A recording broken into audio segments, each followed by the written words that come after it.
had a little trouble just getting the live stream up there, so for a few minutes. So my apologies. Um, so hello to Eleanor and hello to Pamster.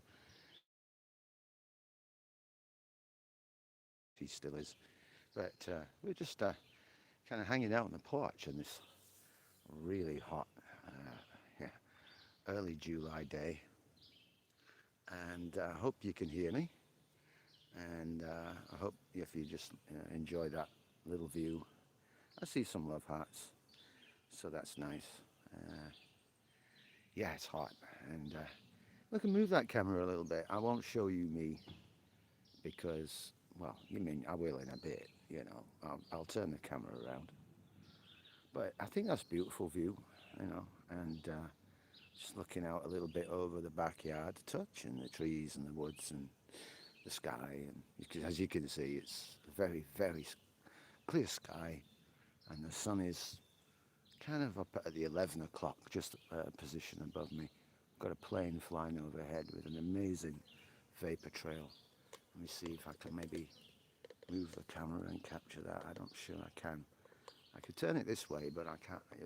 I could move it up, but it's just right over there. Yeah, DJ Pink, hello. Welcome to the Blue Jacket Club. Doing well. It's a hot day, but you know what?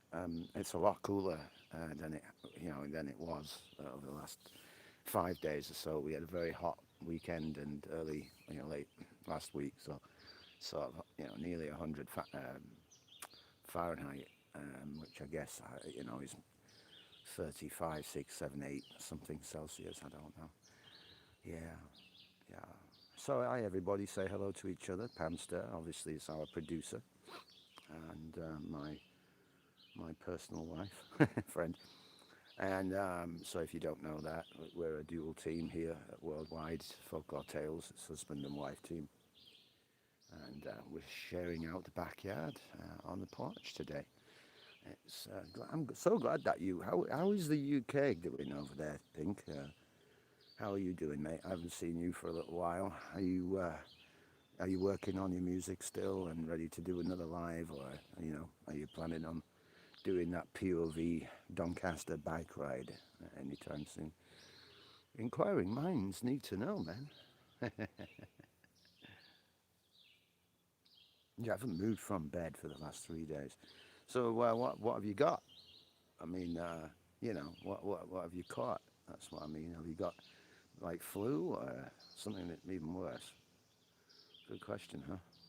It's hard to type in, isn't it? Yeah. And Pamster, I know Pamster, you're at work right now. Probably so is Eleanor. So we don't expect for you to always be here.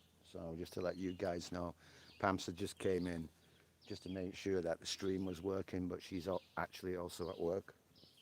So she's very busy right now. So thanks for letting me know there, Pamster, that the stream's up. And yeah, I'm just going to be behind the camera for a little bit, but I will switch the view now and again. But I just figured let everybody check this view out for now. Yeah, Pink says, hopefully at some point, I'm not even thinking of moving. I had a flare up of my, oh shit. I'm so sorry about that, guys. Sorry, that was also kind of like a weird pun, isn't it? Yeah, that's not good.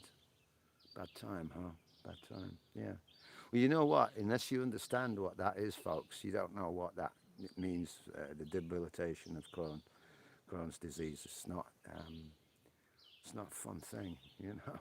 I mean, I have my own issues with my health these days. I'm 62 now, and I had surgery like in 2008 on my right leg and hip, and as a consequence of that, since living in the States, I haven't really had a doctor to sort of follow up on that operation that I had in the UK, and so consequently now walking for me is incredibly difficult, and it feels like I might, be suffering from a musculature issue too, like what is it, muscular dystrophy. Yeah, I get cramps in my feet at night, and my toes lock up, and the only way I can deal with it is get out of bed and stand up. So, yeah, I know, mate. Right? Oh shit. Yeah. So yeah, thanks for I must be late for you. It's about I know it's coming up on 8 in the UK. I want to try and put the live streams out when we do them, so it kind of tries to fit the time schedules for everyone because obviously UK time is 5 hours behind for us, and we're 5 hours ahead of you. So and then it's always difficult trying to match people and hope that they can stop by. So we always appreciate that when folk can do that. Um, Same with Nicky New and a lot of um, a lot of the clan, from our friends. We all have mutual friends together, guys, on channels, and so a lot of us subscribe to each other. And we might not always be able to check in on those channels, but we remain, loyal friends and stay subscribed. So um, we have sort of a lot of mutual respect, but also a lot of mutual, like Lee and I, DJ Pink, for example. We both come from the same county in England, um, albeit 40 or so miles away from each other. We have a commonality in that, region of the world, and what it's like to be a Yorkshireman, basically. And so, and I know everybody in the world has that with people, where you lived when you were a kid, where you were brought up, all of that. So for me, living out here in the States has been a real journey in itself, And I like to think that it's been very successful. For me, it has, and my wife, but I know that there are people out there all still looking for another place to be. And I hope if you are one of those people that you definitely find it, wherever you're at right now in the world. If you're not quite happy with it, stick in there for a while and believe in yourself and believe in your dreams. Because honestly, if you really believe in your dreams enough, you can make them happen. But anyway, it's not always about money, you know. So I'm going to check on the live chat again. And how is everybody doing? Did you have a good weekend? We're in the middle of the week here. Yeah, yeah. Oh yeah.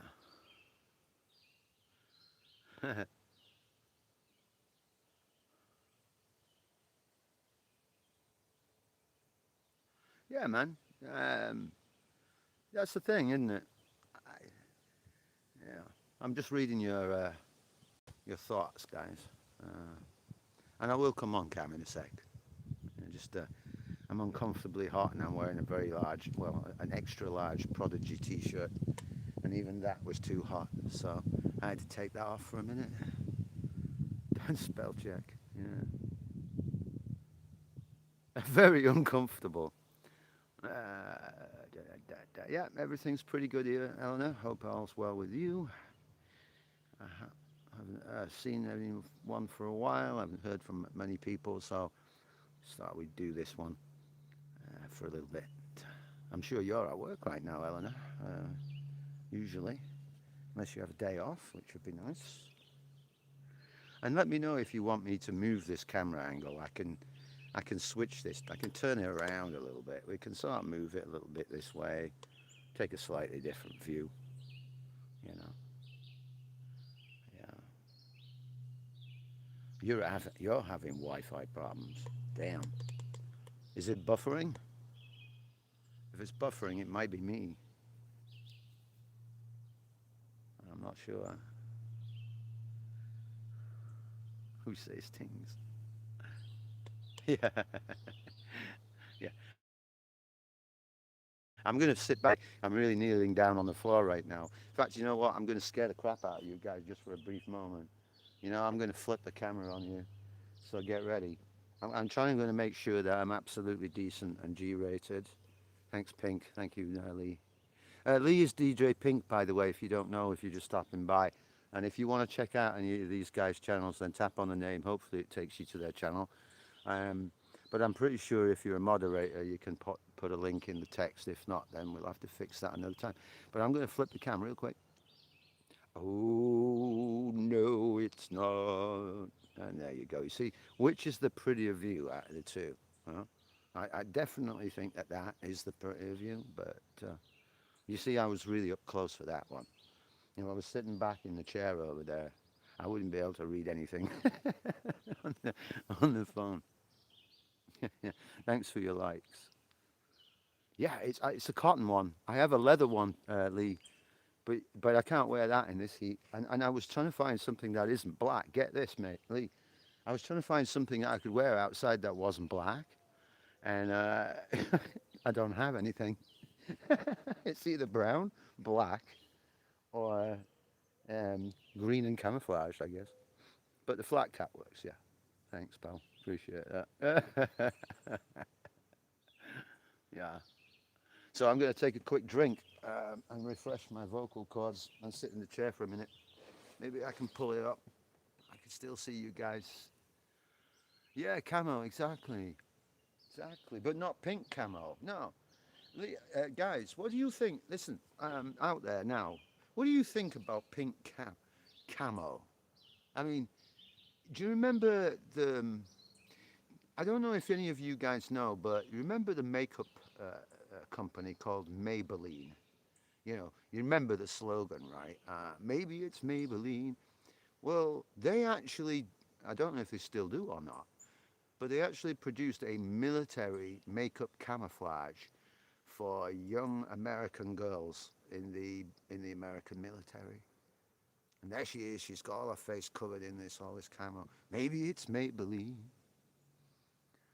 Yeah, two things should never be pink: camo and chicken.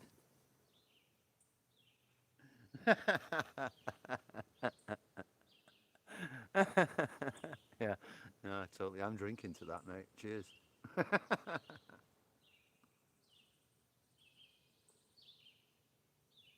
Oh, that was a good one.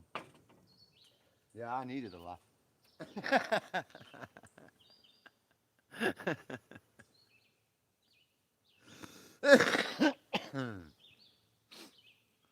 Right, so basically, I'm kind of under on the porch, guys. I'm kind of under what we would do in the desert when we were out in Iraq and Afghanistan.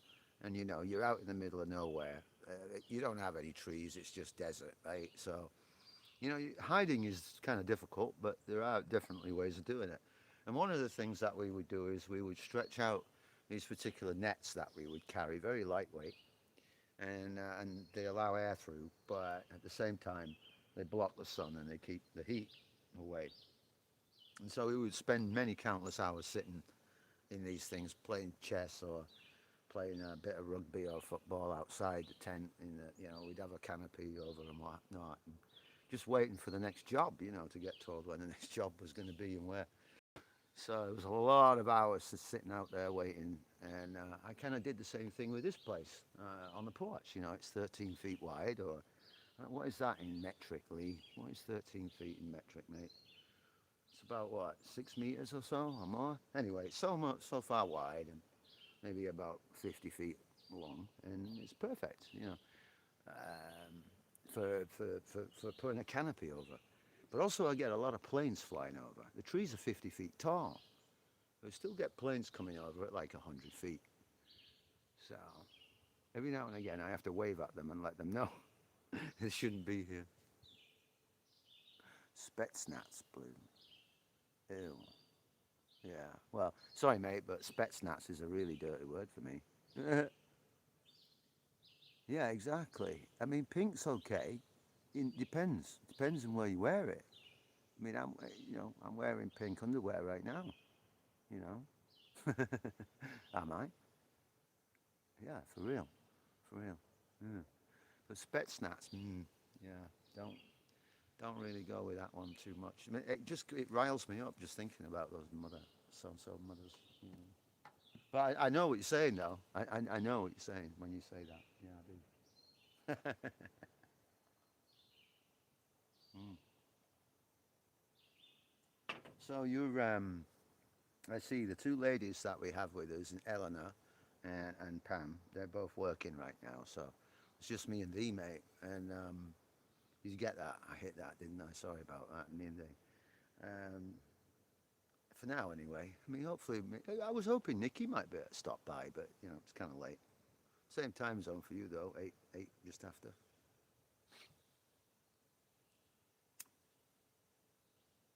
Are you still laid up in bed and are you like producing from your phone? Hmm. Finest lingua. All right, cool, Helena. Thank you, love. Appreciate you. Oh yeah, while you guys are here, I just want to let you know that Druidian account on Discord I shut down. I left I actually because one it's not being used and it's a hassle on my phone to have two different accounts for my phone just to let you know. So once switch it from Druid to worldwide, I can use it on the phone as well. It's just like I generally only use Druidian on the phone, so you would see that coming up in Discord. But it doesn't. The server doesn't really get used for much, unfortunately, at the minute. So kind of like spending less time with that. It's there for people to message each other if they want to or we need to. But mostly I don't think most people like Discord. I don't know about you guys. Um, it says not. I am not literally moved on and use them. You need a tube. you, yeah, you need a big tube. Yeah, pink underwear's TMI. I know, right? It could be worse. I could be sitting in my kilt right now, Eleanor.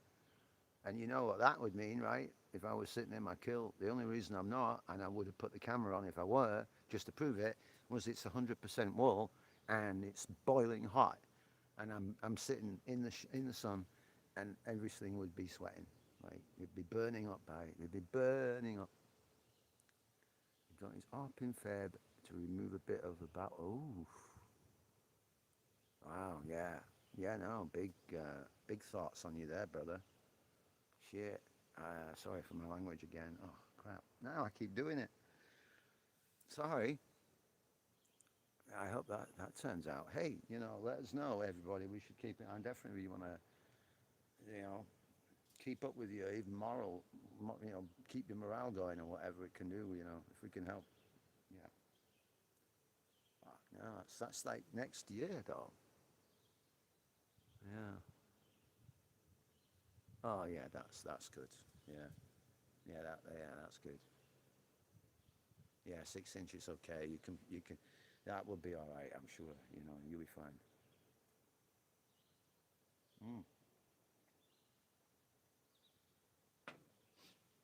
And can you say online right now in public? Is that NHS or do you need to? Right, right. Not as frequent. Yeah, yeah. I don't know, man. I mean, I have my own issues with bowels and stuff. I won't go into detail about it. It's a shitty subject, literally. But yeah, I really am kind of there mentally with you, man, right now, and emotionally, to be honest with you. So yeah. Without going into detail, but you know, um, maybe we should talk about something another time, another place. But yeah, so the operation that you'll do, it be on NHS. Yeah. Yes. Thank you, Eleanor. So Eleanor's sending good vibes to you, Lee. So obviously it's Pamster. That's Pam for everybody. I know, right? Oh boy, that's scary though.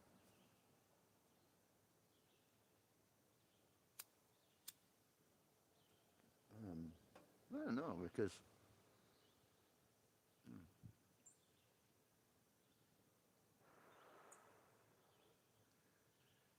yeah, I mean operations. I've had a major operation myself, and it could have been 50-50 either way. For me, they told me that before the night before. You could wake up, you could not. I did. Obviously, I'm still here, right? I mean, as far as everybody else is concerned, I am. Sometimes I wonder whether I am, but there we are. And maybe I just ended up on another dimension. Yeah, suddenly I ended up in America for some reason. I don't know. Maybe somebody said thank you somewhere and said you deserve a rest.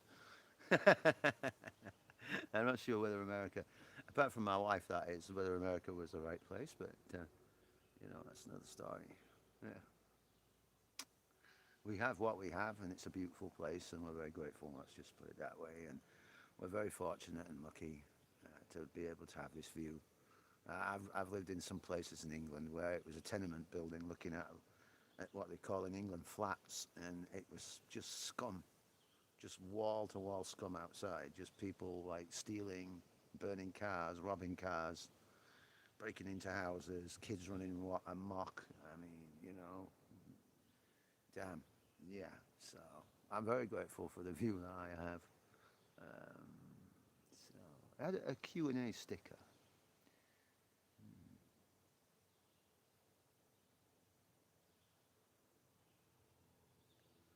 Right. I mean, it's good to be able to think it's possible for somebody else. There's an old joke, apparently, in England. It certainly was when I was living there, about the difference, say, between an American and a British person. And I can testify as a Brit personally that British people, I think, in general, tend to be a bit more jealous of other people, of what they have, because they, like, British people work very hard. They're very industrious people, but they're also not idiots. They won't. A lot of people won't just go to work just because it's a job anymore. It has to have more value than just what you're being paid for, right? And so some jobs are just not worth doing, you know. Unfortunately, the country doesn't have enough people who also think the same way, so it's not like you can just draw on some resource. I go, I'll do that job, mister. So, hey, Crisco, how are you doing? Hi there. Let us know where you're from, man. So I'm just saying, it's a different culture, really, in terms of like what they call a Protestant work ethic. And I think most, like me as a British kid growing up in the early 80s, I wasn't enamored too much by the political system at the time. And as my careers officer at school, when I was leaving school, said, there isn't any work, you might as well just go on the dole, which is unemployment benefit or social security, which in the UK, if you're a citizen, you're entitled to. You don't have to. You should be anyway. And then there was the youth training scheme where you had to learn. I learned how to bricklay, and I actually enjoyed that. But really, it was the British version of workfare, where the government was making your unemployment benefit something you had to work for, which is actually unconstitutional because the benefit is a right. And so you'd have to change the law for that to be constitutional. Like, in other words, if you want benefit, you have to work for it. Like sort of kind of like slave labor. You're getting like $40, $50 a week for going out working, where it's supposed to be a safety net to get you back into work. But there's other companies that come up as a result of that, private companies that make money because they're contracted to the government to supply certain training. And it's just a market for unemployed kids. But I know that in the UK right now, they have like 1 million kids that are out of school that are unemployed. And it just makes you think, wow, yeah. Crisco, your question about Christianity. Yeah, go ahead. Yeah, ask me that question, please. Thank you for asking permission. So because you did ask permission, ask what was your question about Christianity, Crisco? Also, I like the last name, Bushido. I like that one. I wonder what your meaning behind your online name is there. But because you've asked for permission to ask, instead of just doing it, I'm interested in what your question is, mate. Go ahead. If you're still with us. Okay. Crisco says, in the Bible, there are the Gospels. Who wrote them? Are they only the words of Jesus? Yeah, you see, that is an excellent question. I love that question. Well done. Guys, here's somebody who's actually asking a really honest question. And I think that it's really important. Would you like me to give you my opinion about that question, Crisco? What I think? Or is it an open question to help people consider uh, the truth or the hidden truth? Yeah, let's put it that way. That's a good. I like that question, folks. I really do. I'm really grateful for somebody who comes in and asks an honest question about any religion where I know personally what well, my answer to that question is who wrote them. You know,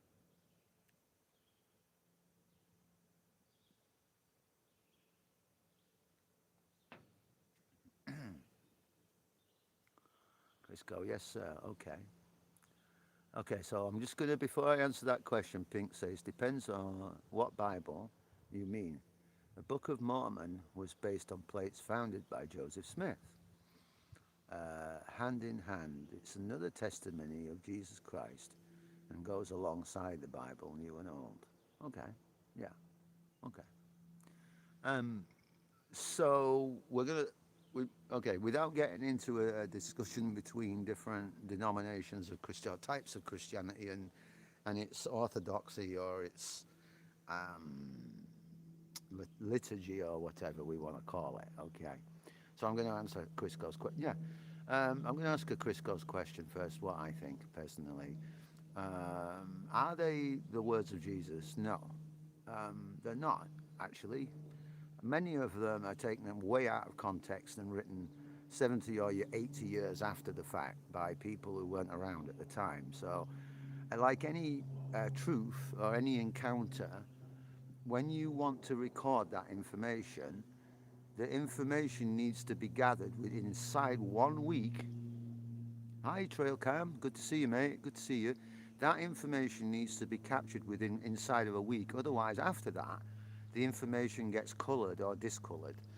People have more time to reflect on it, and so the original story, that an interview, will be different even 2 weeks later. So if you're recounting a story that's been handed down, then invariably that story always changes. Okay, so with the Gospels, what you have is a contradiction of what was said and done.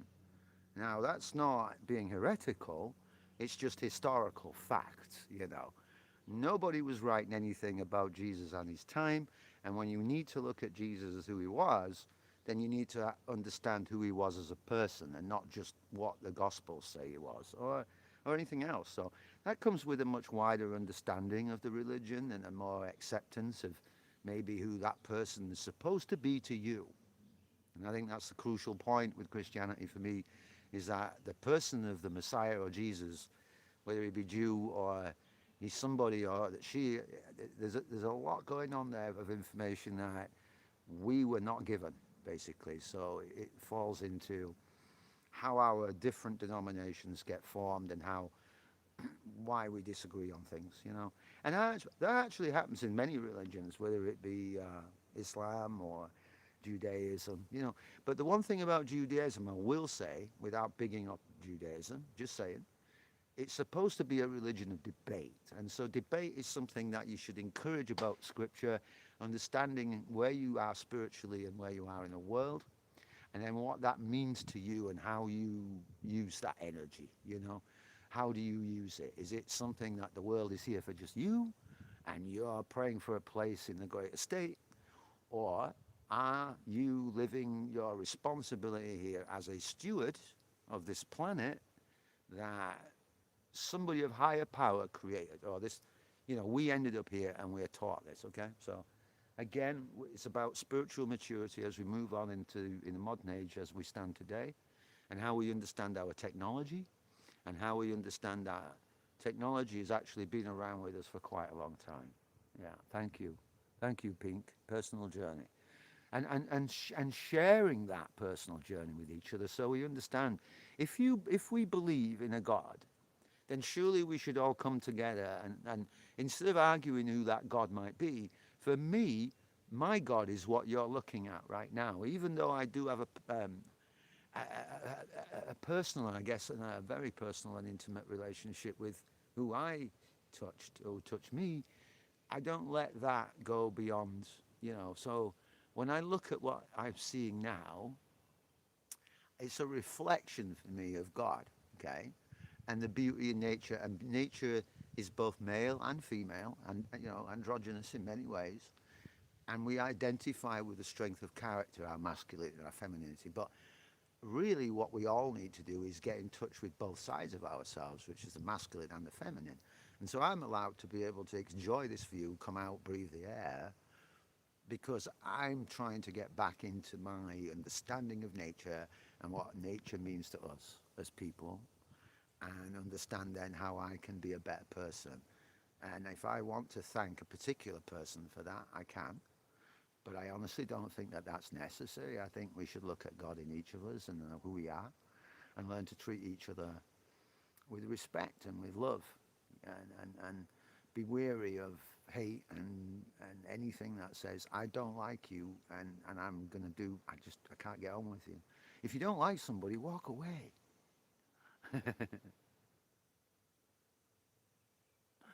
Right. Yeah, you know. So it's again, I love the philosophical conversation that we have, and it's really important that we do. And don't be offended if you're of a particular strong faith, you know, whether it be Catholic or Protestant or Islam, or whether it be Sikh. You know, look at who you are, and if you believe that God created you, then you must also believe that he, she, they. I guess I do believe they in plural, like the Trinity, and let us confuse their language so they can't, you know, all of that, then, you know, when we look at the confusion in the world, but we look at nature around us and how nature is always frightened of us, always keeps a distance. Even when you try, they're frightened, you know.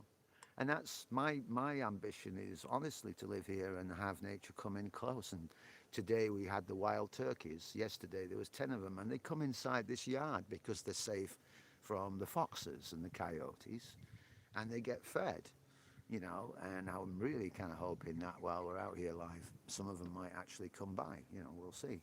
But that's my mission, right? Is to try and be closer to nature and try and show, like, you know, because why is nature frightened of me? You know, I'm not going to hurt it, but I can't tell it. I can't say it's okay, don't worry about it, right? Yeah, they have every reason. Yeah, but anyway, no, great questions. Thank you so much for that, guys. That was awesome. Really, really good. Really good. And honestly, just to have a conversation about how we feel about that, and not be, you know, preached at or lectured to. I think, again, super important, right? Right? Get along in the world, right? Take the world for what it is. It's a beautiful place, and it should be kept beautiful. It's just us that make it a mess. You know, the world would be paradise if it wasn't for us, let's face it. All right, yeah. Long live Pakistan. I agree, Lewis. I agree. Long live every country. Maybe one day all countries will be getting along with each other, and we won't need to raise a coloured flag and go, hey, long live the USA, or long live Great Britannia. Oh, has he? Well, good point, Q. Thank you, mate. He was dismissed in 3 of the streams. Well, honestly, he just asked a question. He just asked a really good question about the Gospels, and it was refreshing to see. And, you know, he didn't come in and he didn't start preaching like, oh, you know, out taking sections of any religious text out of context and using it for um, your own mental set. Let's call it that.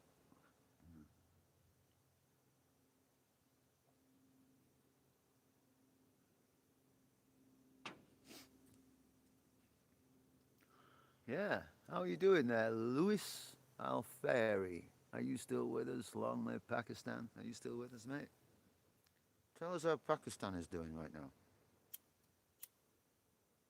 Got to be late at night over there, right? Mm. I remember Pakistan. I was in Pakistan for a while, Peshawar. I have one of my shimas from there, actually. Yeah, I've had that for about nearly 40 years now, Lewis. Yeah, 40 years I was in Peshawar. Well, 40 years ago, that means not. I wasn't there for 40 years. Yeah. Yeah. Thanks, Pink. Pink's doing an awesome job welcoming everybody since he's bedridden right now. Everybody send him your love, please, and your prayers. And wish him a super recovery. And when he goes through his operation next February, next year. I'm sure we'll be hearing a lot more from him before then, so wouldn't worry about that. But if you don't know his channel and you like some really nice UK dance music, different genres actually, really, you want to check out his channel. Uh, does some really nice stuff.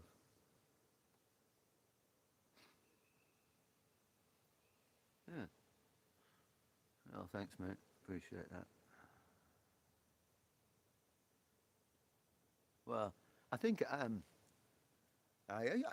Lee, I used to read a lot of science fiction back in the day, and a lot of those science fiction writers are pretty ungodly in terms of, well, they're atheists, and but there's a lot to be said, about atheism, not the disbelief in God itself, but a clarity of thought allows people to sort of look at things to say, there's a reality here that you're sort of free.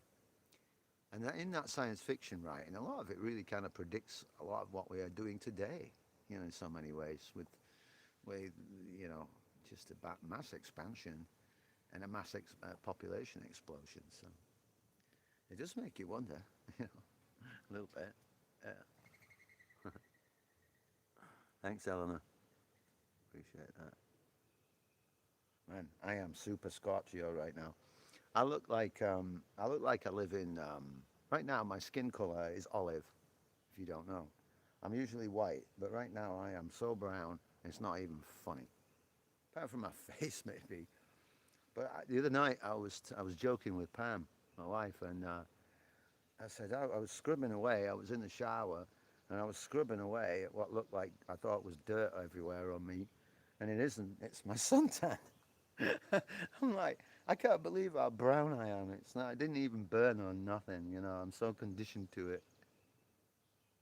Does anybody else burn when they get sun? Um, or do they just have a natural sort of like skin defense to it? Are you a pink lobster?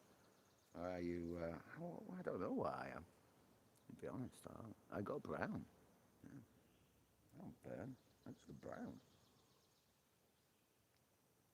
Pink is the fiction part indoctrination and planning, planting seeds for people to be prepared but also unaware at the same time. That's a good one. Let me reread that. Is the fiction part indoctrination and planning, planting seeds for people to be prepared but also unaware at the same time? Man, what shrooms have you been eating, bro? That's deep. That's deep. Deep. Yeah, I got away moon cream.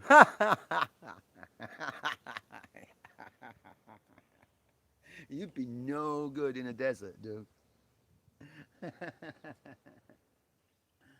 I know. I got to really think about that one, dude. Where did you come up with that? The fiction. Yeah, because you're a vampire. That's why.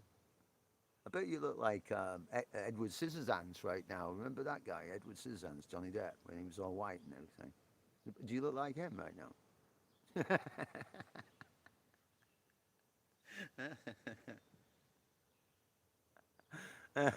Pink Batman's in. Oh, hell. Hold on. Wait a second, everybody. Hold on a tick. Wait a minute. Hold on a tick. Hold on a tick. Right.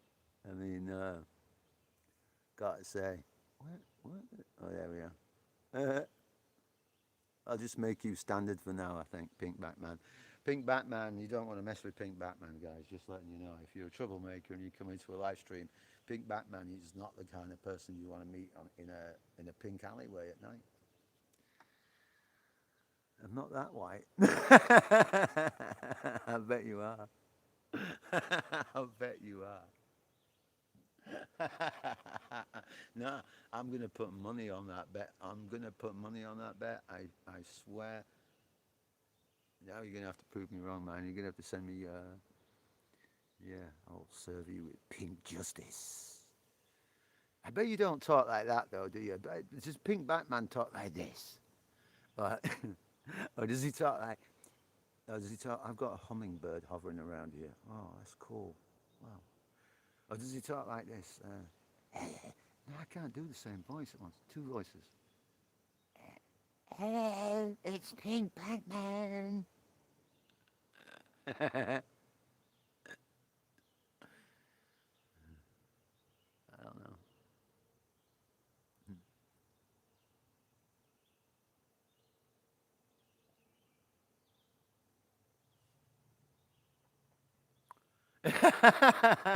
Yeah. Well, yeah, it's the best I can do. Regular Batman, just with he's wearing pink socks. Honestly, if I showed you the camera right now, I'm wearing pink socks anyway, and I'm definitely no Batman. You're the Batman in this room, not me. Yeah, you're the one who should be wearing salmon, mate.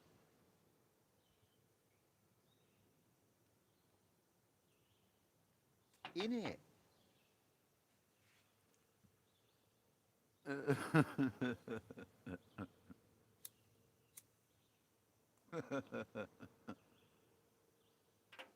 Oh, dude, you're funny. See, this is what I miss about what we used to do on Discord with a bunch of us. We'd all hang out on Discord and have our cameras on. It's a bit like this, but we don't really use Discord here anymore. But that was ages ago for us. And I used to hang out on Discord and do this stuff instead of doing it on YouTube, and everybody could talk at the same time and put their cameras on and show them what they were doing. It's pretty cool. I think a lot of other people do it on other stuff now, like Streamlabs or other things like that, that you have to be like a Zoom call in a way, but kind of multi-view. Yeah.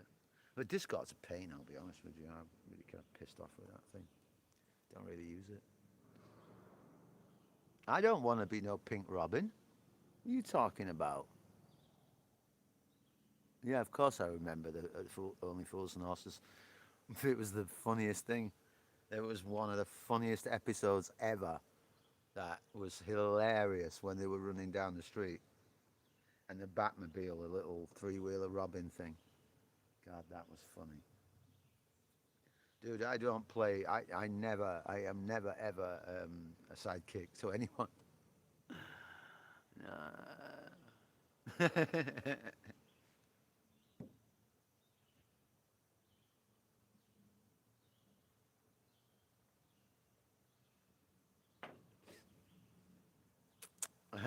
Pink Batman, SE Wolverines in the house.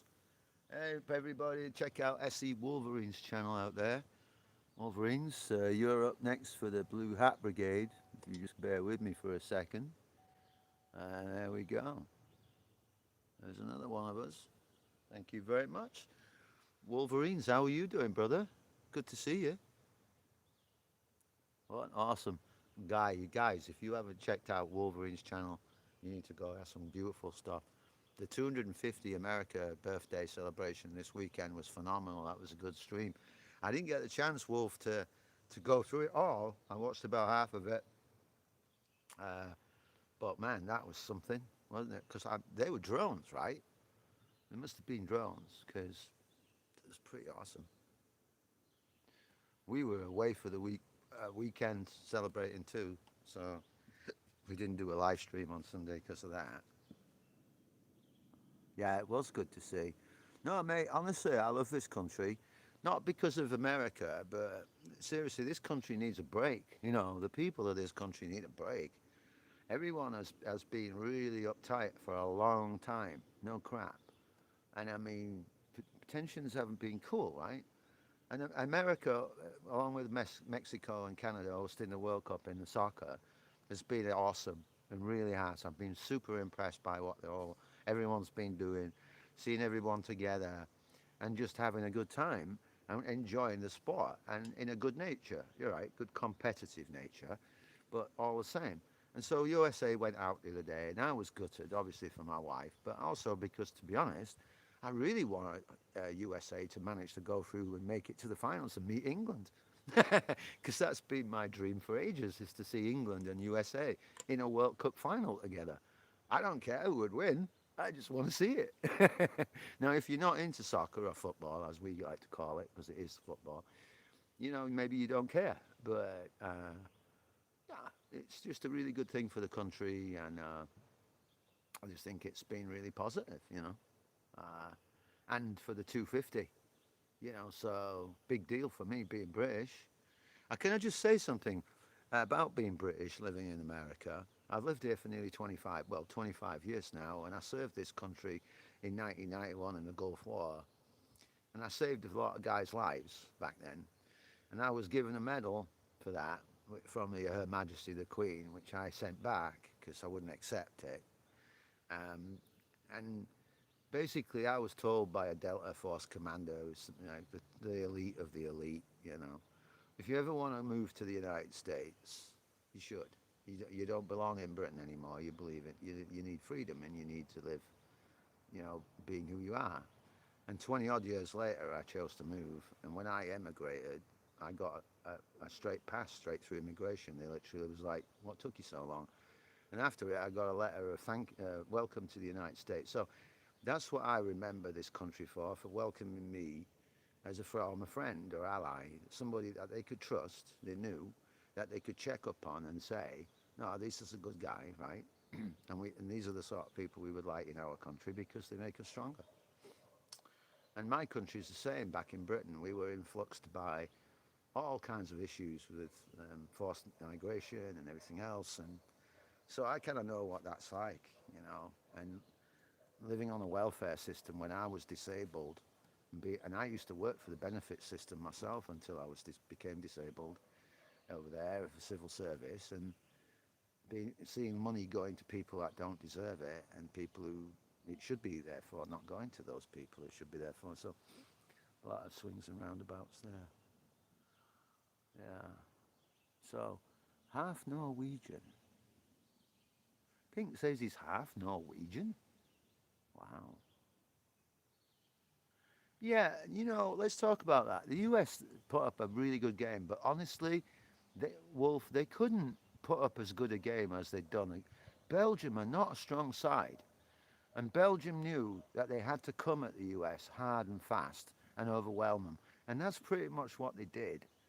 If the US had been a bit more ready for that, they weren't prepared for that. That's all. But I know personally, mate, that the US could have spanked Belgium any day of the week.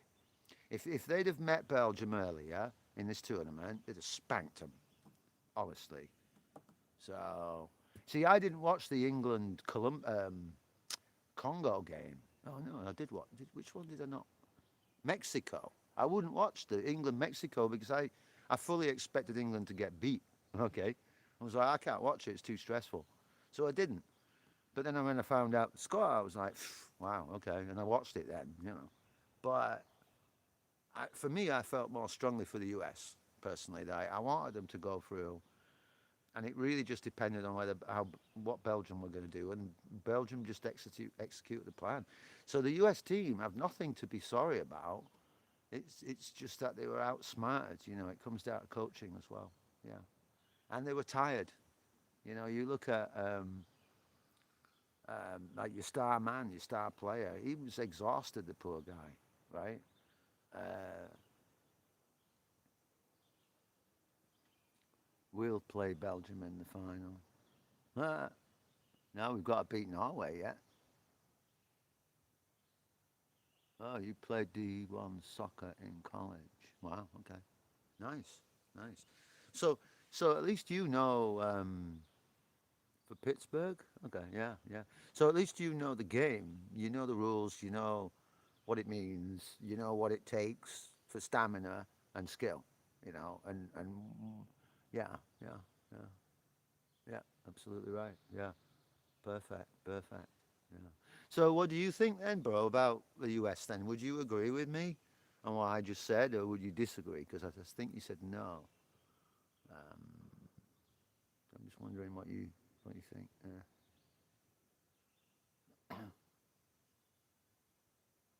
Oh, cool. Yeah.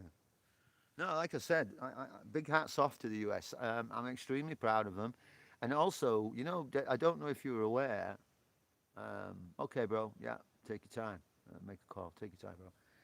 I don't know if you're aware, but like a lot of the guys who were playing for the US team were born and raised in England. Like Balogun, for example, and you've got Anthony there who plays for Liverpool, or did play for Liverpool. I can't remember who he plays for now. Great left winger, that guy in his thing. And has an English accent. So I mean, I always think that's really cool.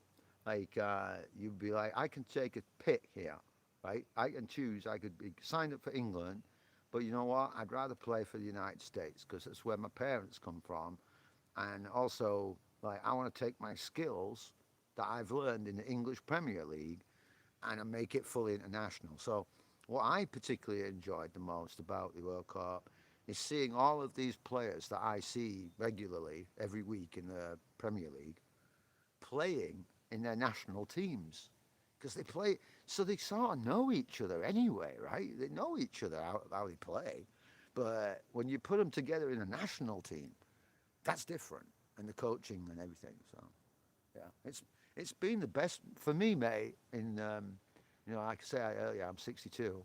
I've been watching football now for the best part of all my life, since I was a kid and playing it at school and that. It's been one of the best World Cups ever. It really has. Yeah, so MLS, right? Major League Soccer, MLS. Remember, I am in Maine, Wolverine. I am in Maine. I am in the US, so I do know when you say our league is. Yeah, okay. Yeah, MLS. Yeah, I watch MLS a lot. Yeah. Yeah, I have all the major sports packages from ESPN to watch various different leagues and then try and follow it wherever. Yeah, how's your work going, by the way? Because you're working nights. Yeah.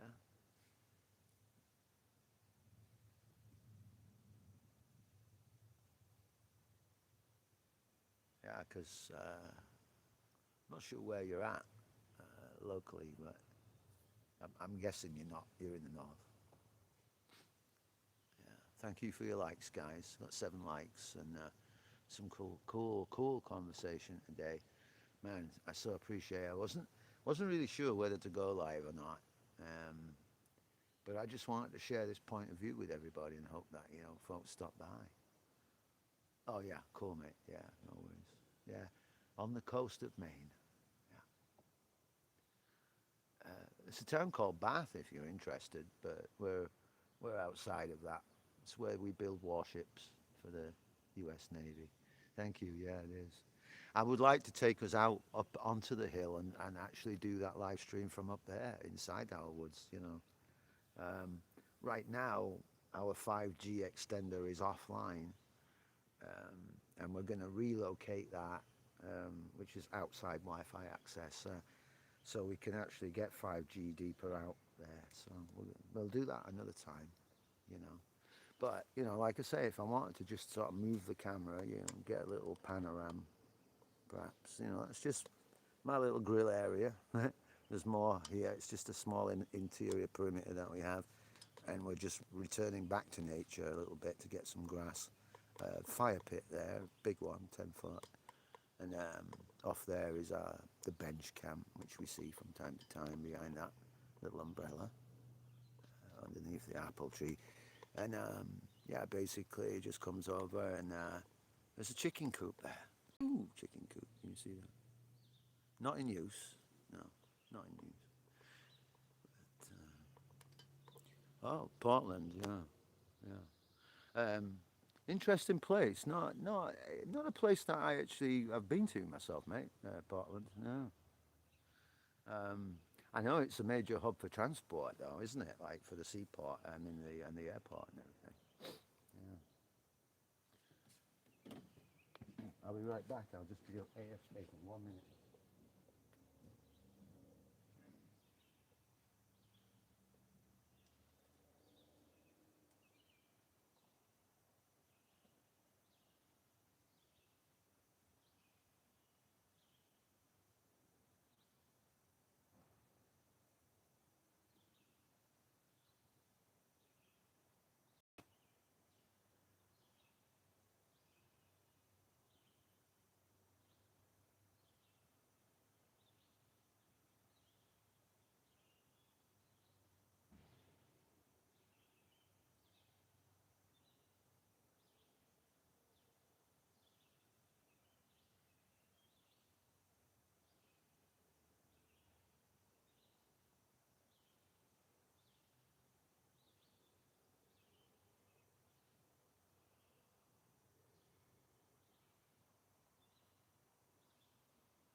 Okay, guys, sorry about that. I just had to run to take a bio break inside the house. Just gonna check in again. Grab myself an alcoholic soda here, an adult soda. It's not strong. It's only like 2%. I guess in the UK we call it a shandy beer. Very refreshing on a hot day, but not too, not alcoholic enough to get you even tipsy. Let's put it that way.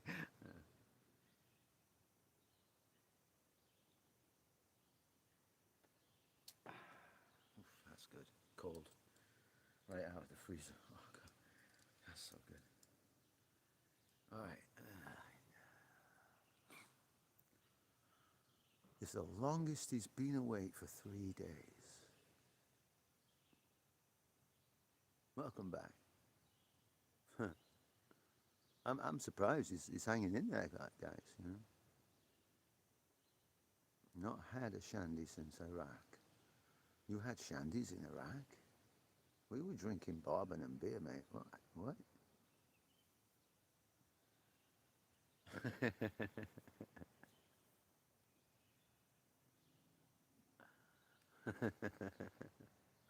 I love shandy. Shandy's good. Also, it makes your beer last longer. You don't want too much of a sugary lemonade. That's all, or whatever you put in it. Like your Sprite or whatever. You don't want too much sugar.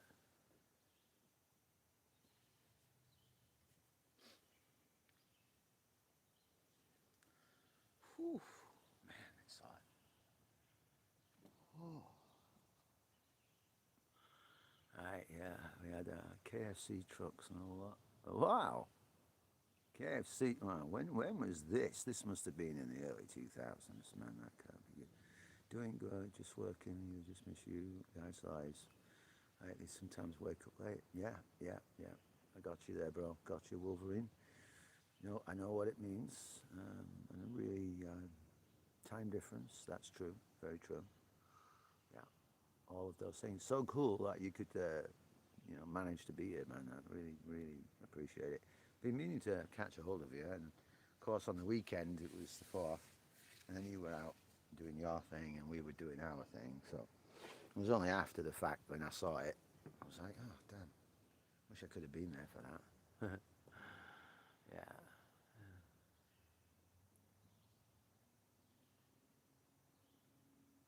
Hmm. Ooh, that's cool. Getting a day off. Awesome. Nice. Well, I'm probably going to be going live again tomorrow at some point. If you want to stop by and try, and maybe I might try and figure out a different point of view for us. Maybe I could be out in the woods or something, sitting up there on the other campfire space, giving you guys a show of that. Maybe we can feel like we're all hanging out together a little bit. It'd be kind of cool. Unless you want to do something, and I'd come along and take part in that. I had to do obligatory blood and piss test. Really? You didn't? Wow, that's crazy shit. Yeah, you're not allowed to drink. Yeah. No. 91 was a different year. They gave us 36 different injections against Saddam Hussein's so-called chemical warfare thing, but they wouldn't tell us exactly what it was, and that had massive results on many of us, and I happen to be one of those survivors. Although for a guy who's naturally 5'8", 5'9" tall, who's now only 5'7" and only weighs about 125 pounds compared to 190 pounds, whatever. Yeah, can't build muscle, can't eat properly, can't shit properly, can't walk properly. Yeah. Oh, thank you, milady. But I served the Queen then. I don't. Uh, when she was gone, my job was over, and my country certainly wasn't very grateful for it. So there you go. In fact, they actually sent me to prison for defending myself. Thanks, brother. It's a place that actually, Wolverine, we'd like to share with people if we ever get the chance one day. We can put your tents out there. We can put cabins in the woods, that sort of thing.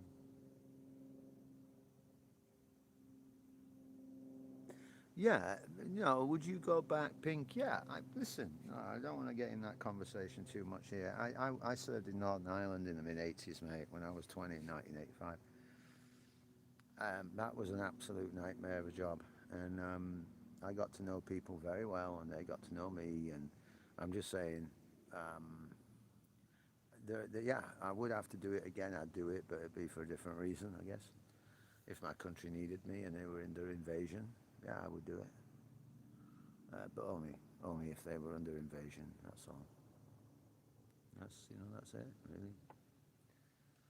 I certainly wouldn't be serving under a monarch. Not a chance. I'd be wanting to fight for the people, not a monarch, because he's not my monarch. Do you get me? He's not, and neither is his wife, and she says no queen. So I don't want to. If that upsets you because you're a royalist or a monarchist in any way, mate, I'm sorry, but my job with them people is over. I served her, not her children. You know. Arguably, I would say they don't deserve any loyalty of the British people because they're one, the usurpers, and two, liars. She should never have been queen, never be called it. Okay, cool, thank you. I'm relieved, sir. I'm relieved. Can I ask you, quick, Pink, what rank were you at? I don't. You don't think that rank is important, but it is in terms of what we understand about each other and what we know. Um, our intelligence as a former service people of that uh, of a majesty, um, I have certain levels of understanding with rank as well. So you kind of have an idea who you're talking to and what they've been through. Or do you not want to? If you don't want to say what rank, then don't worry about it. No, I don't care. Honestly, I can drop that. No worries. I'm just curious.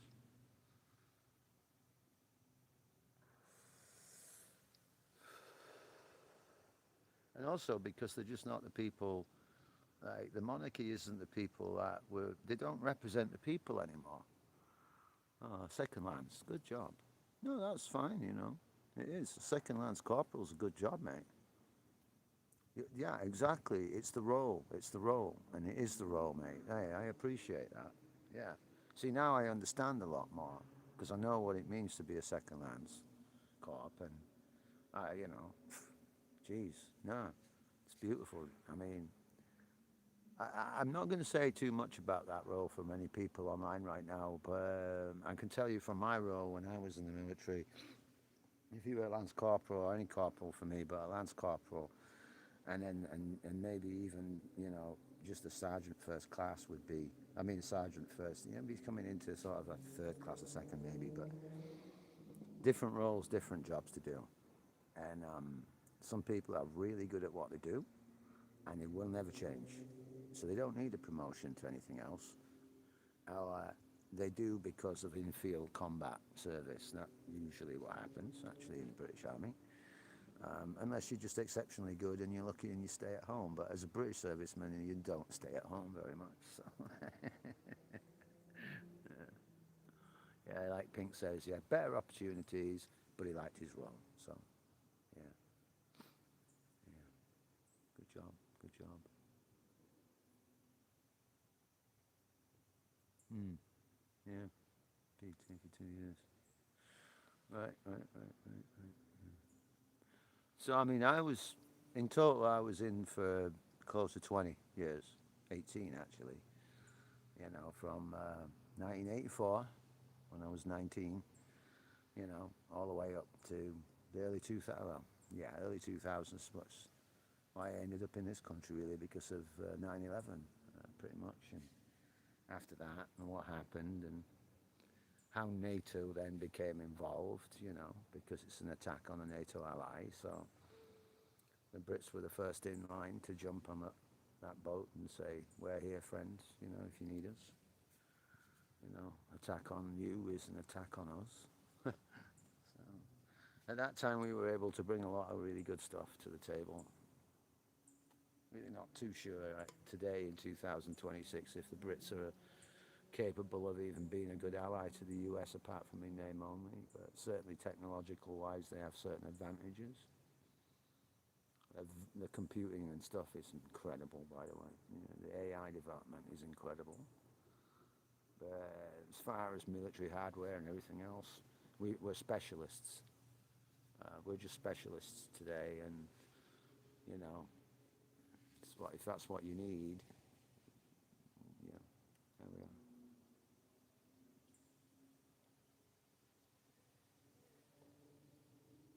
are. Like Wolf said, you know, Wolverine there. It's a crazy world. It's a crazy world. I mean, but it's made up of people that make it crazy. I mean, the world hasn't changed. We have. So, you know, trees are still the same. Plants are the same. Animals are the same. The breeze, the sun, pretty much. And apart from the climate, which is arguable, we've effed up as well. But you know what I mean? It's the people that make it what it is. We can have paradise if we want it. It's right there. It's just begging for us to all come to one level of understanding, and I think one day we will. You know, we'll all realise I'm getting tired of this fighting shit and waving colourful rags in the air. Maybe we should all sit down and figure out. Oh, I like your food. I like yours too. Let's tell a story by the campfire. That's the one thing that campfire stories takes away from everybody. It doesn't matter what your politics, doesn't matter your religion. You can come together around a big campfire, eat nice food, tell stories, and all get along. You know? Yeah. It doesn't matter whether Jesus comes back or not. We shouldn't be waiting for Jesus, mate. We have it right now. You know, maybe that's the whole point of being who we are and where we are. Are we stewards? If I go stand before my God and He says to me, "Give an account of what you did in your life," I'm going to have to say that I was honestly hopeless. I tried to work, and I would hope that He might or they might say, "Look, we see the good, we see what you did, we also see this."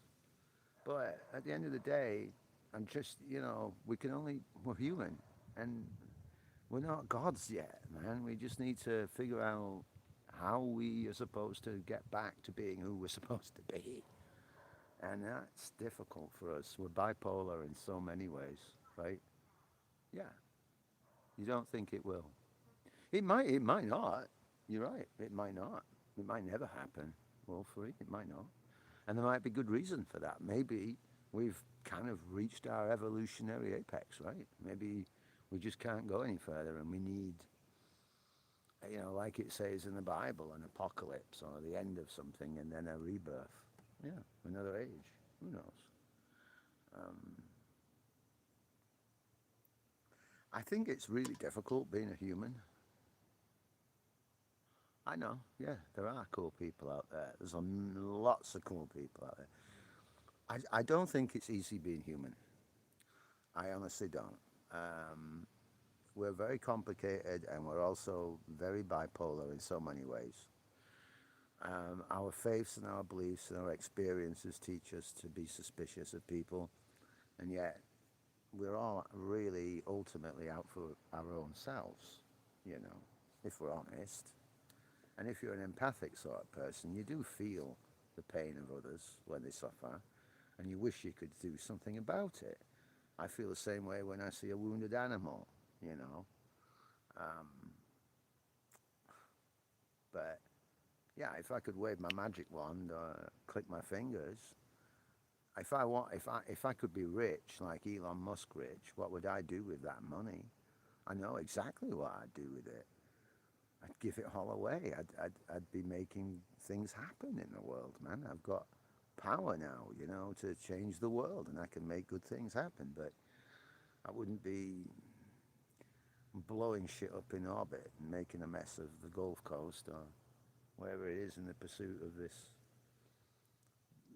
Tower of Babel, you know. But hey, it's an opinion, right? It's just an opinion. Uh, we're complicated, and we should be a lot more aware of our indiscretions, perhaps a little bit, and take responsibility on a daily basis, and say, hey, I can do better. I can be. That person winds me up. Maybe there's a good reason for that. Maybe they're feeling pain. Maybe they're suffering. Or you can just say, hey, they're not for me. I'm walking away. You know, my whatever I can say to you, probably you're not going to listen to. So Can only do so much.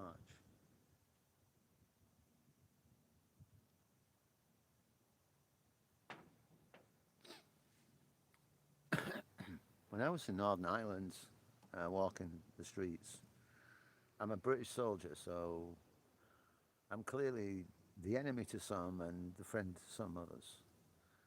But I was a friend to nobody, I'll be honest. I was there to keep the peace, not to protect one side of a faction.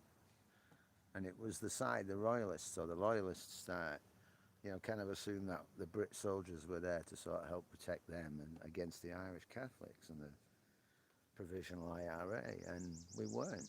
We were there to arrest anybody who was in the act of committing terrorism, which is planting bombs and shooting people and all that stuff. So it didn't really matter whose side you were on, if you were committing an illegal act, you're either going to get arrested or you're going to get shot, and that's pretty much it. Having that power when you're 19,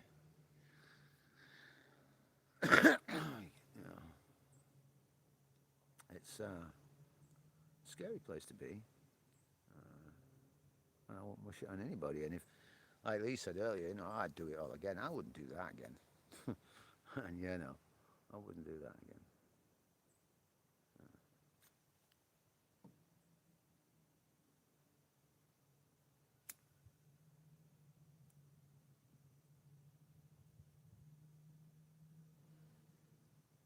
Anyway, sorry about that.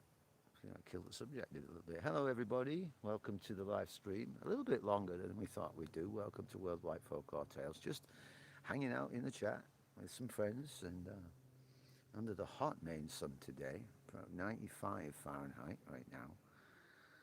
Clear blue skies and reasonably peaceful at the moment. Good, mate. Thank you. Appreciate you, brother. Appreciate you. Yeah,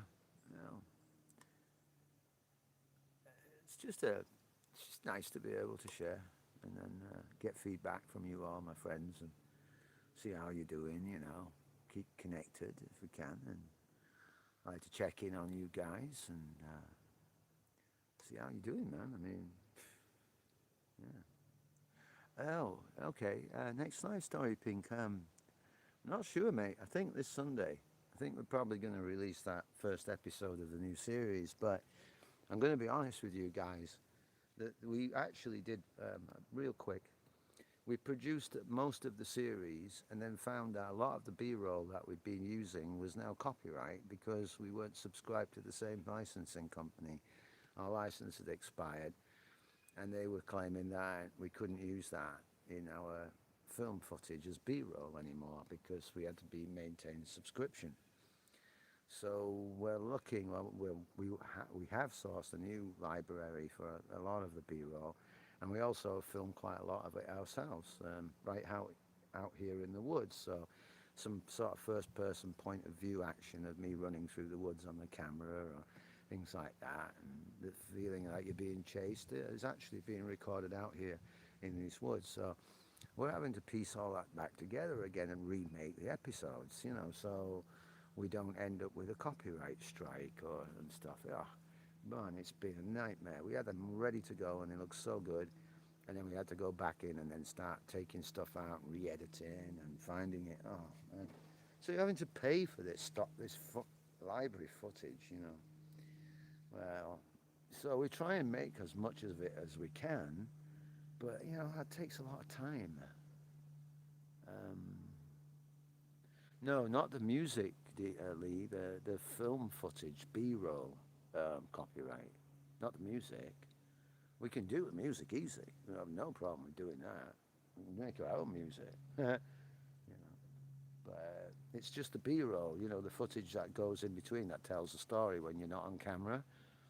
So this would be B-roll, whereas this is A-roll. This is me to camera saying hello, and then B-roll.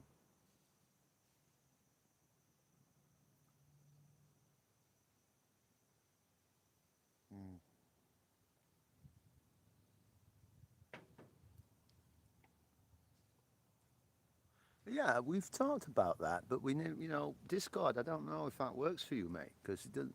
I'm not getting a great deal of joy, with Discord from people, and I thought that might be a place where we can communicate, and like talk, like in a free phone call, or even share video footage, So if we were working on something, we'd be able to actually do a live stream together, like a voice on voice video, and share the screen. So if we're working on stuff, we can show and edit it together. But it's not really working out so far. Maybe when you're better, we can think about it and talk.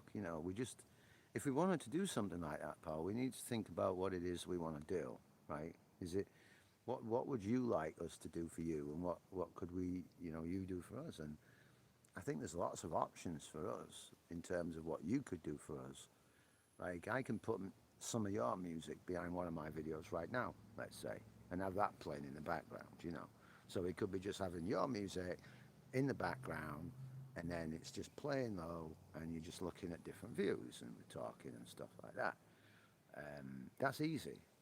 Um, for the other way around, for you though, I really don't know what we could do for you. Um, yeah, yeah, in the time that we have to do that. So something that maybe we can discuss and maybe come up with an idea. Be cool if we could. I'd love it. I'd love it.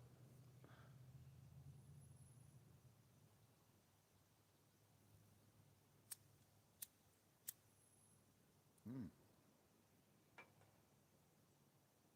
mm. Oh, you had? Yeah.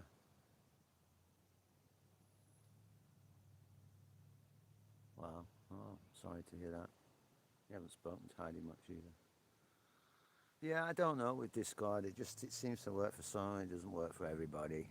I don't know. I just thought it would be an idea, a method, and it just people just don't really seem to get into it, and that's fair enough.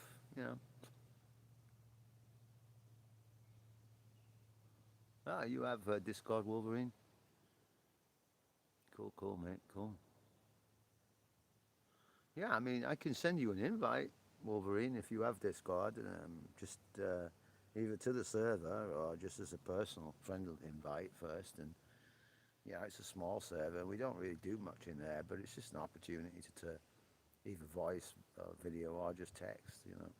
Especially, I was thinking of having an after party thing sometimes when we did a live premiere. And so we'd go into Discord first as a group, like your mods, your friends, who are going to say, oh, yeah, we're definitely going to be there, right? So give them the opportunity to meet up in Discord and all chat a little bit first. And then sort of say, oh, this is how we're going to do this, what we're going to do. Have fun, guys. See you there. Then we go into YouTube, we do the live show, everyone's in the text, they're all having a good time. And then after the video, or the premiere, whatever it is, then you all meet up again in Discord and you all just chat and have a bit of fun, talk about the show, whatever it is. If it's your show that you're doing, you could do the same thing. It doesn't have to be about worldwide folklore tales. It could be any of us, when we do a live show. But if you're on there, yeah, exactly, Wolverine. You don't use it much, but you're there. You have it. So let me think. Listen, mate. If best way to do this would be our email address. Yeah, it does. Kind of like backstage, yeah. And if you can talk if you want, or you can just use a text, or if you want to go on camera and show what's going on, we could have our own like live stream from Discord and then pump it on YouTube as a multicam. We can do stuff like that. We can do it here because of our production that we have in the studio here. So we can actually be a hub and bring all of your cameras and audio together and then transmit that via YouTube through on YouTube and do it as a group if we wanted to. Yeah, so if I can give you a link, or if you want a link and you can't find me, then I will go email us and send us an email at our email address, worldwidefolkloretales@gmail.com. Hit me up there and I'll generate a fresh link just for you. So it's personal, nobody else can use it. And then we can go from there. At least you're in. And I'd love to see Discord grow a little bit with the right people, people that are genuinely interested. And And have also, if you know, it should be a server that's set up for people who are, if they're a creator, they can show off and showcase their stuff, or they can bounce ideas off of others, and that's what we wanted it for, originally. So it's just really hard because a lot of people are just not into it, and I get that. Some people think it's a privacy stuff, or even one person said, "No, I don't use it because I tried it once and it was just full of trolls." And both me and my wife looked at each other and said, "How do you get trolls on Discord? It's impossible. It's so hidden.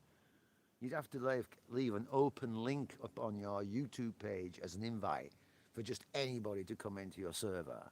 You don't want to do that. You want that for people who talk, communicate. It's like, oh, I'm here now.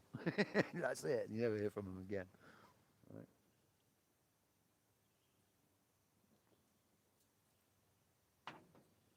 Anyway, if you'll just excuse me, gentlemen, I'm just going to run off into the house real quick.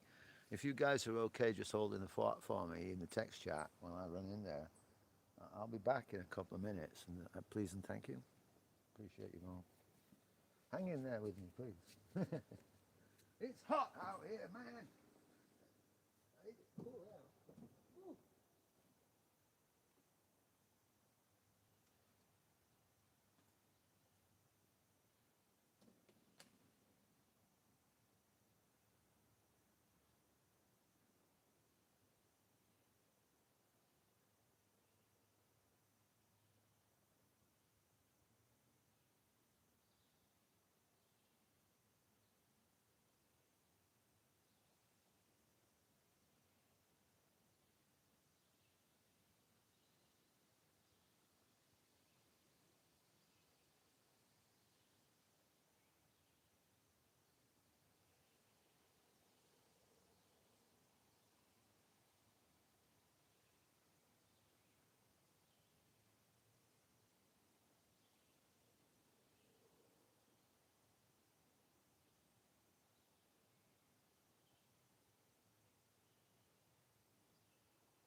sounds, if you hear any still people here, guess I'll find out.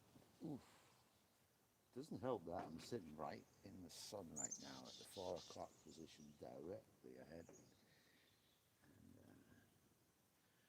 And even my tent isn't going to help me too much right now. So, I took my glasses.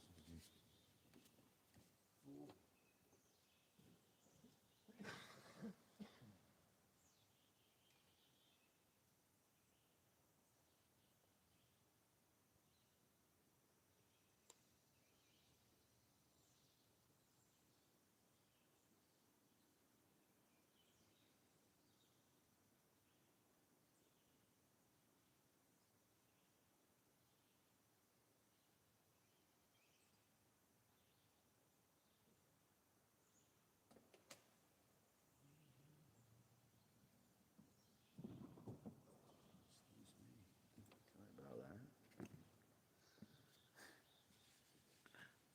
I hope you're still with me. Okay, did we lose sound? No. DJ, can you hear me now? You still hear me?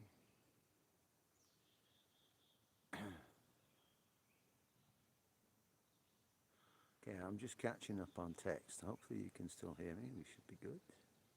I'm reading you. Oh yeah, oh thank you. Yeah. Sorry, I just stepped away, guys. I had to run inside for a bathroom break, a bio break, and grab another drink. So I'm just catching up with you. Okay, yeah. Yeah, problem with passcodes, etc. Yeah, I know it's a pain. I've had to actually do that and change my account so many times, mate, because I couldn't log back in. And you know, I'm actually a member worldwide. Is actually a member of a lot of different servers. Has been for numbers of years now. We've been using Discord for about 6 years actually. And one of the reasons we thought we'd use it was because we used to be a member of like big servers, and there was a lot of action in there, and then we really saw the value of what it would be like to be able to use. But to be fair, it doesn't. It's not a big deal. Yeah. Um, yes, and it's under the same name, Worldwide Folklore Tales. But it could. You might need. You might not be able to find it. It might not come up. It could be something to do with the create a user account that you need rather than the actual title. Let me just check. And you know what? I can actually probably just. I wonder if I could do that right now. I was just wondering if I could do a live invite by jumping into. Yeah, with spaces, I think. Try it with or without. Um, hmm. I'm trying to think of another way. Because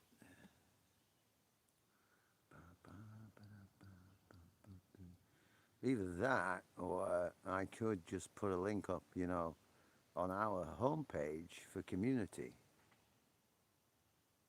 Pink says Wolverine, mine is DJ Pink, all lowercase and with full stop. So yeah, yeah, Lucho, inglese, please, inglese. Um, so yeah, DJ Pink, yeah, to Wolverine.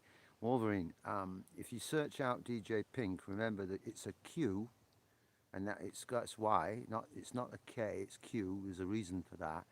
Look him up on Discord, and he will send you an invite to the server, and you can add him as a friend too. So you can connect directly as well if you want. But if Pink then as a member of the server, I think you can create invites to send. If not, let me know and I'll give you that role because I think members should be able to do that, but I have to check. But at least if you're connected with each other, you can definitely pass him on to me worldwide. Don't use Druidian because I'm not using that one personally anymore.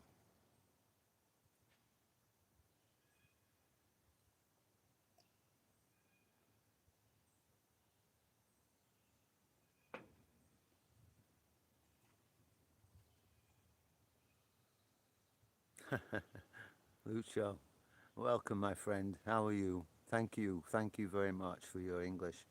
I do appreciate you. Where are you, Lucio? Should I call you? How do I pronounce that? Luco, I got you, Pink. Yeah. Thank you. Yeah, appreciate that, mate. Yeah, appreciate it. Yeah. I mean, if I can reverse the camera for you guys, if you don't mind, real quick, and you don't mind seeing me sitting under the tent, I am topless, so I hope you don't mind that. But this is me right now, just hanging out. Um, Very hot, whew, very sweaty, and as you can see, I am shirtless, so I'm not going to stay on too long. Got my beer right here, and this is my tent on my porch. So, but I prefer for you to be able to actually see what you're seeing the other way, right? So let's do that.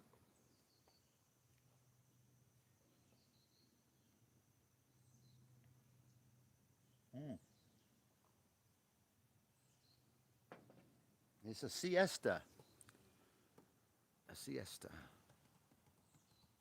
Okay, sea wolf. Trying to find. Yeah, that's the problem with Discord, man. I always have trouble. It's. Let's work it out another way. Um, Thank you, Luco. Thank you, and you too, my friend.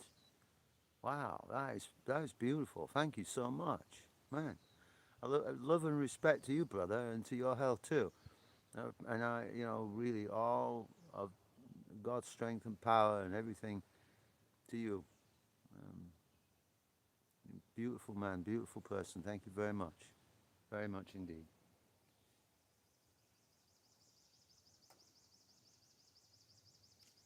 Wow, that's incredible. Thank you, man. Wow, really, really, so good. So good to meet people who are genuine and then they offer blessings, right away. They just walk in the room, they come over and they say, God bless you. And, it's that's a good person right there. And I hope that you live that life, and I believe you do. I really do, man. Thank you so much. Thank you for being here and sharing the view and the paradise of the creation that is, you know. It's amazing, amazing. No, no hashtag. Yeah, pink's on it, Wolf. Pink's on it, mate, for you. No problem, brother. Thank you, bro. Yeah, no problem, Luco. Hey, Luco, where are you, my friend? Which country are you in? That's a beautiful name there. Beautiful name. I love that name. It's awesome. Please tell us where you are.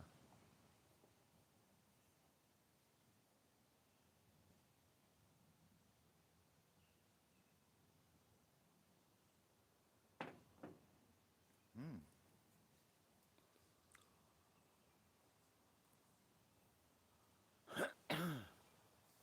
Yeah, my knees are on fire.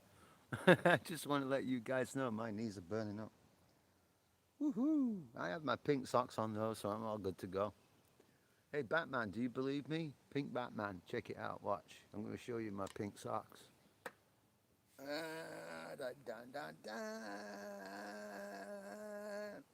See? No. Back to the regular view.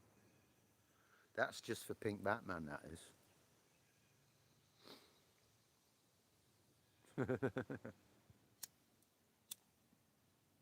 Mm.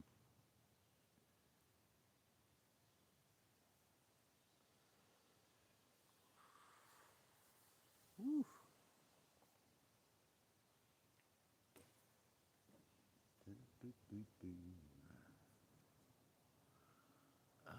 Yeah, I guess I have to put something over my knees just to stop the sun from burning them too much. I have to remember I'm still a white boy, you know. I can go pink and burn too quick if I'm not careful. So we've been live for 1 hour 40 minutes, and we've had a great time so far. Just checking out. Here we are in Maine, United States, middle of the afternoon. Kind of getting on for late. The sun is around about straight ahead right now, and you can see the halo just at the top of your screen a little bit. When that gets lower, I'll move the camera down just in case, because otherwise you'll probably get blinded. So let me know though if you would like me to change the view a little bit, and I can do that. I can either move the camera over a little bit more to one side, or maybe we can do a reverse view and chat face to face. But I just figured that you guys, or if you wanted to actually see the yard a little bit in the fire pit, you could do that. It's my grill, my tables, for cooking out, and although it's been a little bit too hot for grilling, right? And to be fair, that umbrella is only there for show. It doesn't really give any shade, as you can see. But it's mostly there for the bird feeder that's hanging on it, which is, I don't know if you'll be able to see it if I move the camera, but you might be able to see it a little bit there, just hanging underneath the umbrella. We have a lot of squirrels. The link won't work. Okay, DJ. I need to go into Discord and give you the role to create a link for you to do that, it seems. And I'll have to do that after we finish live. The other way to do it would be, oh God, don't worry about it now if you don't mind, guys. Let me work on this after this live stream for you, and and maybe Eleanor might be able to do it. She's a moderator. No, she's YT moderator. It's the Discord thing. Yeah. Yeah. You guys are rock, man. You're cool as F. But I can fix this. If we can't do it now, I will fix it. I just don't want to tap out of live stream and then go into Discord to create a link myself. I'm not sure how that would work on my phone while I'm on a live stream. So any help if you have it, but don't worry. Oh, you did? Oh, awesome. Okay, cool. Yes! I love it when a plan comes together. Good job, guys. Good work.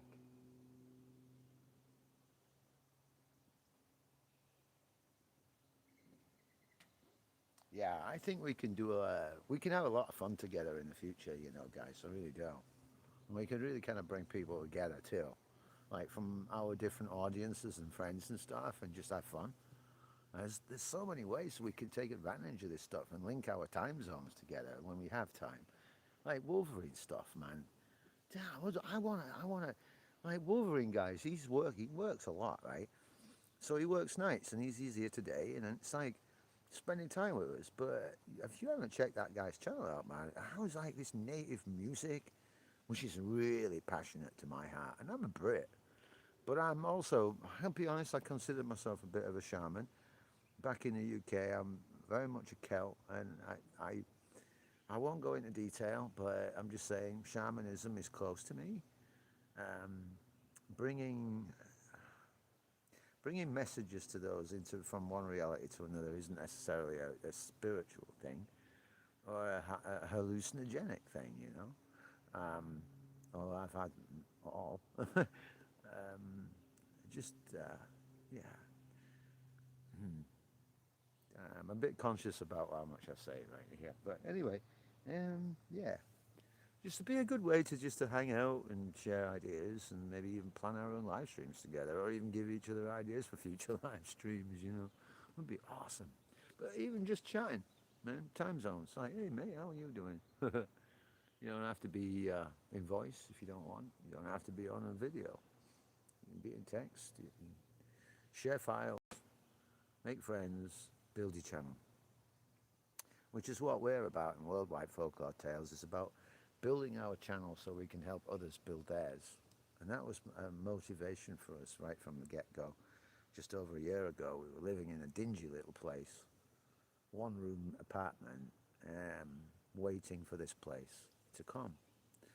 And we didn't even know that this place was on the table until January, of 2024.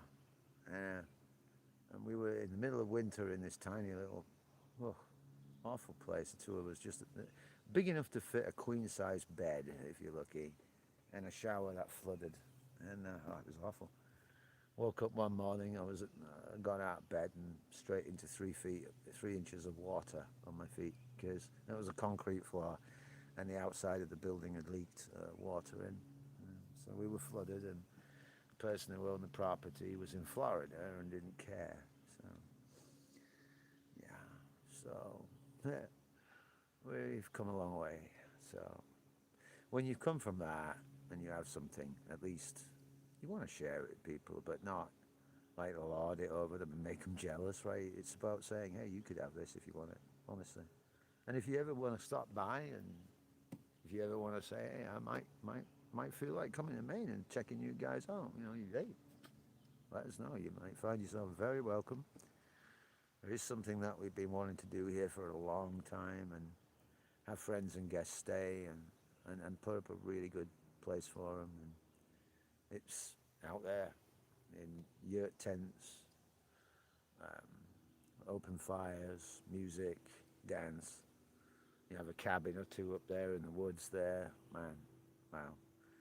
And you just the only payment that I would offer to give you would be, apart from free accommodation, might be, would you mind being in the videos with us when we do a recording and be a part of the cast and everything? I mean, call it a busman's holiday, but you'd be fed, you'd be cared for. You wouldn't have any bills other than your travel expenses and some of your food if you wanted to go outside and get different stuff. But yeah, you'd be grilling and cooking here. So it's just an idea. Wolverines? No, not yet, my friend. I haven't seen it yet. Once I switch out of this live stream, I'll open up Discord on my phone or on the computer.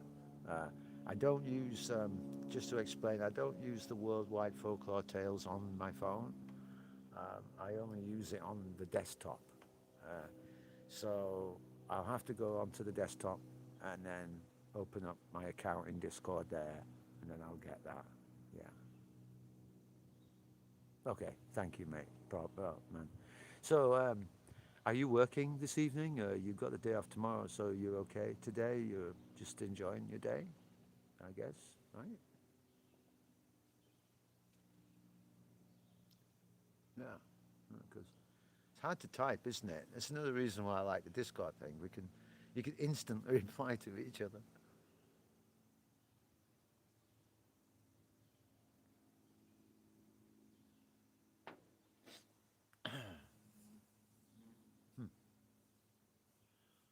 I'd love to switch this camera, but I don't know whether I should.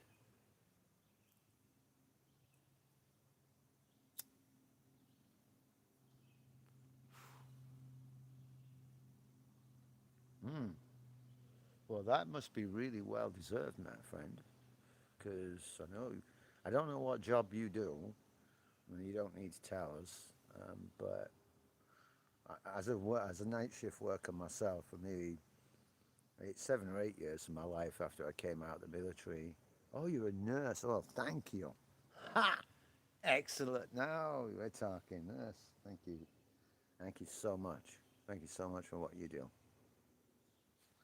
You have no idea what that. My wife was a nurse. Wow. Holy crap. Wow, that's amazing, man. You see, you never know what people are, do you, until you get to chat, and then they can tell you who they are and what they do, what their specialty is. That's serious, man. That's so serious. Spinal cord. Thank you so much. Wow, exactly, DJL Pink. Yeah, big applause. Yeah, yeah, yeah, yeah. Motorcycle accidents, all of that kind of stuff. Yeah, yeah. Even people falling from heights. Oh, God, man, that's severe shit, really. Oh, okay. Well, that's good. I know what Pink Batman does for a living. He haunts the dead. Yeah, thank you. I'm glad you saw that. It was for you, Pink Batman. That was especially for you. Actually, I put them on for Pink Batman, hoping that he might stop by, or she might stop by, or as I like to call him, the drag racer. But anyway, yeah, move their booties. Wow. Nah. No, special people, man. My wife was a nurse in the military. I met an American nurse, and so we met. And yeah, hmm. Now she's a pharmacist, uh, doing an amazing job, helping people with their medications and their health care and their insurance and everything. Doing what you need to do.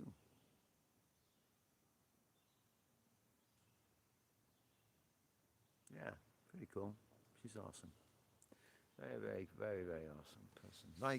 Like anybody who's a nurse or a doctor. Well, I'd say doctors are okay, but I mean, surgeons are great. They saved my life for sure, and replaced my leg with a steel surgical splint from my hip to my knee, and instead of amputating it. But yeah, no, the nurses were the ones that I remember the most. So 25 years. Well, good, my friend. You get my big salute right now and my huge purple heart right out of my chest. I tell you now.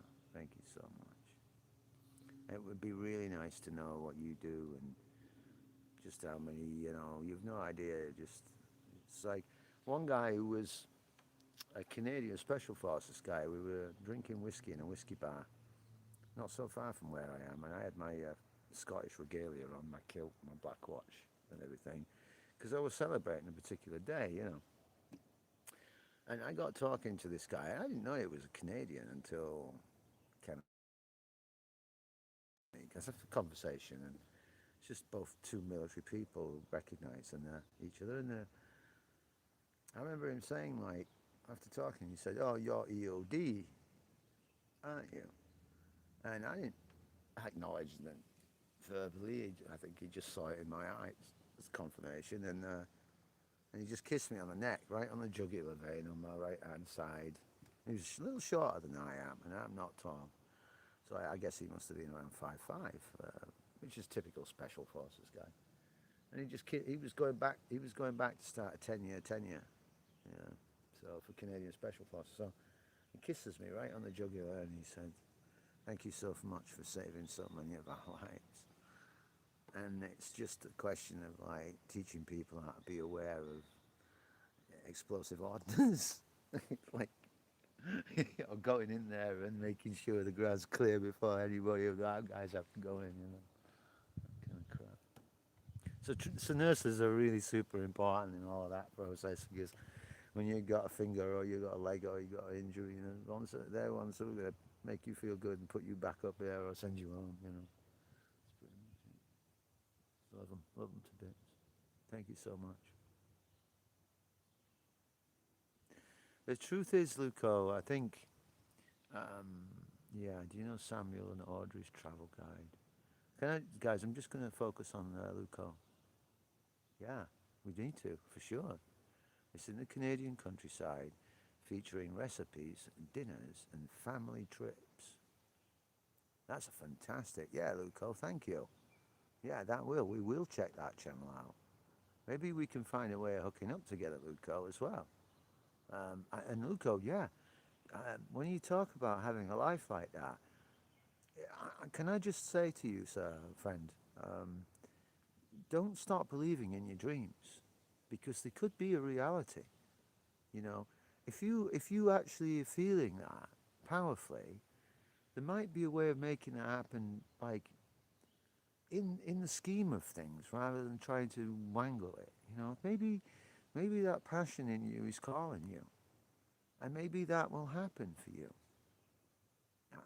Don't give up on that thought. That's a very powerful emotion that I'm feeling from you in your words right now. Thank you.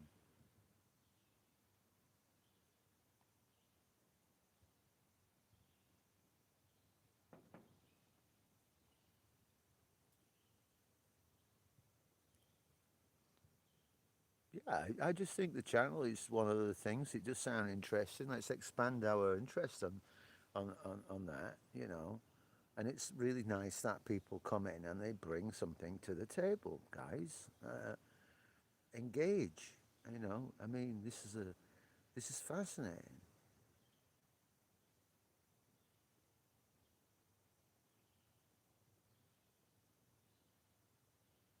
Good job. Everybody just check on what DJ Pink's saying there. I'm not going to type anything. I'm just going to make sure that everybody sees what he just said. There you go. So that's a blue link, and you should be able to click on that. Thank you, DJ Pink. Good job, mate. Good job. So yeah, you should be able to do that if you're a moderator. Absolutely. Brilliant. Glad you did that for me, fella, because I wasn't aware if that would work. Kind of limited with how much I can do on a live stream on the phone.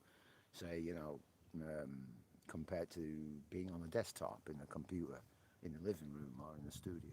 Yeah. Awesome. Well done, folks. Okay, I'll just be right back. One quick sec. I'm going to show you something in a minute.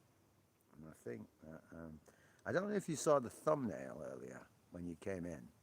Those are the wild turkeys that hang out in our backyard.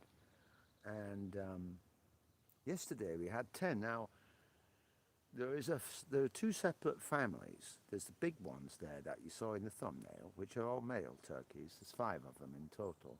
First time I've seen them this year.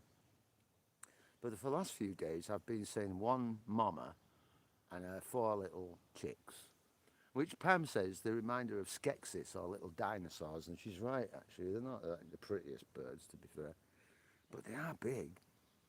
And they're coming now into this backyard and hanging out. And I mean, it's amazing. And I was out on the porch, and I didn't want to freak them out and scare them, but they started getting used to me. It's kind of like having your own wild turkeys who are like semi-domesticated, It's so funny. So I was like, I'm really hoping maybe they might come by. And also because of all of the smell of all of these like wild turkeys in my yard, I'm seeing foxes coming in. Now the American fox, it's not quite as big as the red fox in the UK. The red fox is bigger. They look like little dogs, but they're absolutely pretty.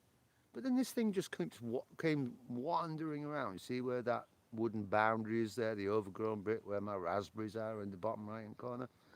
Just comes wandering around. I'm sitting here. Comes within like 2 feet. I had to wave at it. Be like, hello. I was like, I've got to think about how I can scare you away from my house, man. I'll be right back. Sound's going to be off for a minute. I'll be right back.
Fire break.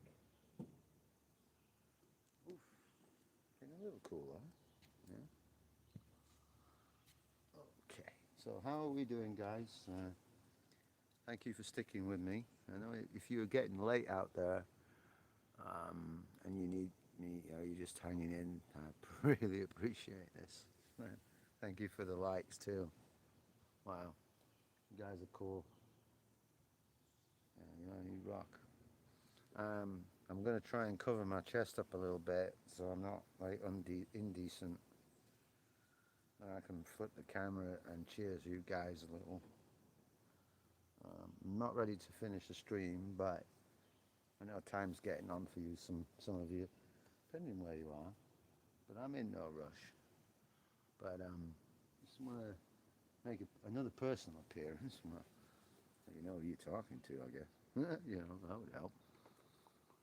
But yeah, link worked and nice, awesome.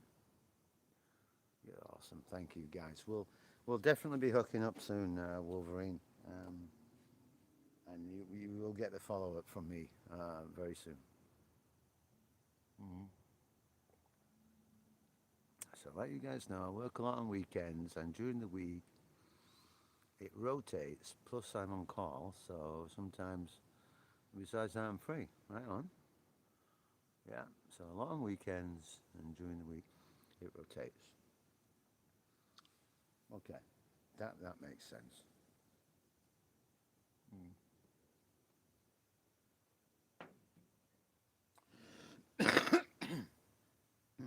Well, the good thing about that, Wolverine, is that we can talk later in Discord, and then when you feel maybe that you would like to, let's say like when you want to do a next live stream, or if you've got an event that you want to record, then you be at least let us know so we can help promote it, and help to really kind of like push it a little bit more into our YouTube circles, because that's a really cool. And Luco, yeah, Luco's first. You've got DJ Pink as your first sub, Luco. Good job.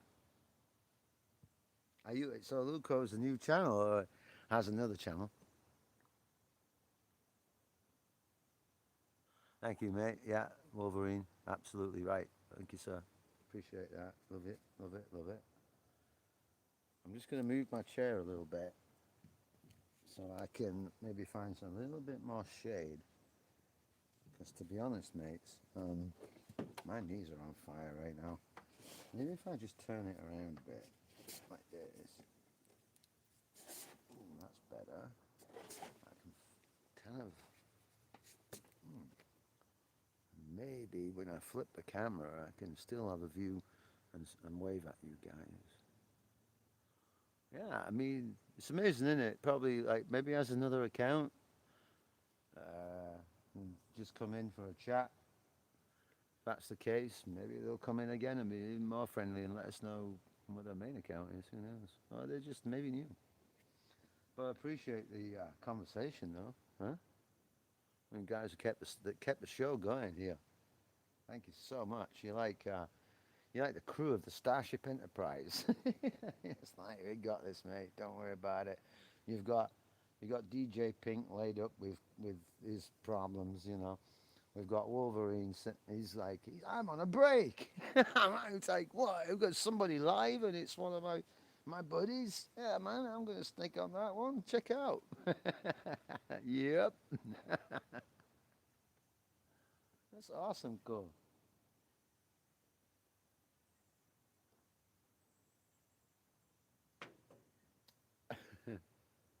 I wish Nikki knew would have stopped by. I miss Nikki. She's out in Gran Canaria. She's out living it large, as we say in the UK. We're married and everything. She's a cool chick. I like her a lot. It's fun. If you don't know Nikki, she's Fusion Rocket. So she's pretty full. She's like has impromptu live streams, I guess, pretty much. And met a lot of friends on her channel actually. Um, Not sure if I met DJ Pink there. Possibly. I'm not sure. I think it might have been. Hmm.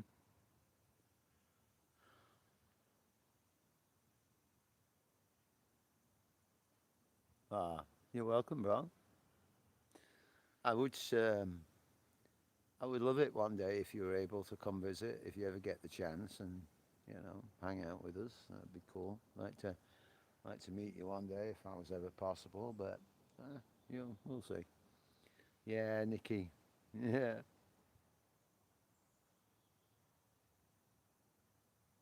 Oh yeah. Well, do you know what a fusion rocket is? I mean, are you familiar with the actual technology of the fusion rocket? Oh, really, DJ Dennis? I'm not sure about that. I'm not sure. Yeah, gotcha.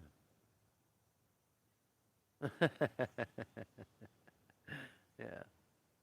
Well, fusion rocket, it's actually a new technology, a plasma rocket, like a nuclear fusion.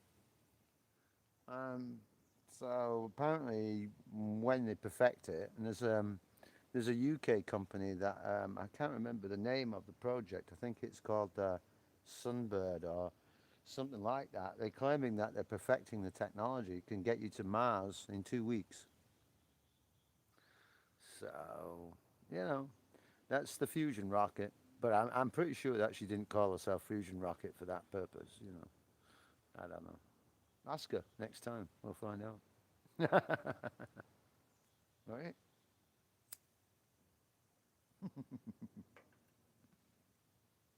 Hmm. Yeah, I think so. Yeah, I think it is. Yeah, helium based. Yeah.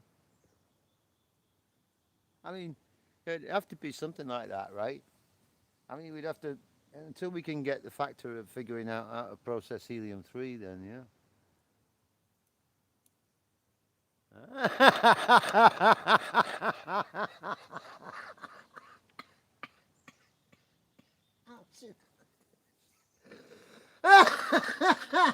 That's hilarious. Oh my god.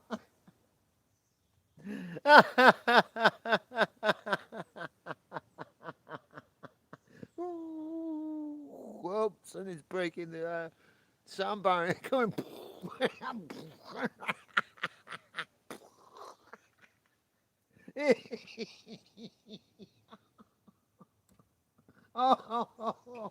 Oh, that's a good one. Oh, me. Oh, that's a killer. Oh. I can't read anymore. NASA own 90% of the world's helium companies. That's why they have balloons.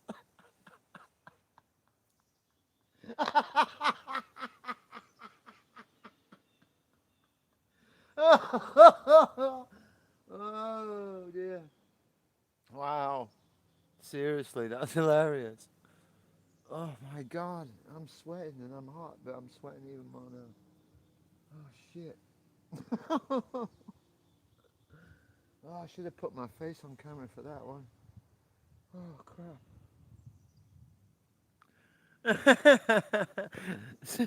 Oh, some of the best. That is the best. That is the best on topic jokes. Seriously. Oh my. I need to drink to that one. I didn't get a chance for at least 2 minutes, man. Give me a break, guys. Freaking genius. I'm not going to be able to unsee that. No, I'm really not. I think the next time we do an episode of Folklore, do you remember like Jumanji, right? The modern ones with The Rock, where people just drop out the sky and stuff. Yeah. Maybe the next episode we put her in there, like Nicky New, right? You know, remember in that sort of fanciful little cartoony thing we did, yeah, parody. Maybe we'll do something similar where she just literally just fall out of the sky like that. There's no parachute. Well, look out, everybody! Good luck, everybody else. Mm, it's good as a plan. You made me laugh. She landed. She didn't land. She crashed.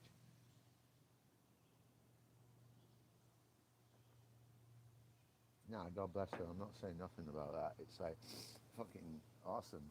Really, seriously awesome chick. Been around the world and back. Telling you, like a lot of us Brits are probably. Probably too much. You know? Oh man, that's just killed me, that fella. Freaking hell, Lee. Oh, God, I'm just starting to get the oxygen levels back to normal again after that attack. Cheers, pal.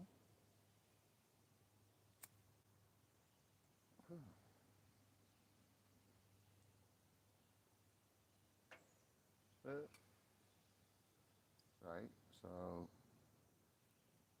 now I've calmed down. I can put my glasses back on again. The big fusion rocket. No, stop it. I'm Make a cartoon with Pink Batman piloting the fusion rocket, taking Nikki to Gran Canaria. Ooh. Ooh. Ooh. Hmm. Listen, look, see, check this out. I'm like this now. Hmm. Hmm. Hmm. How do I do that? Oh my god!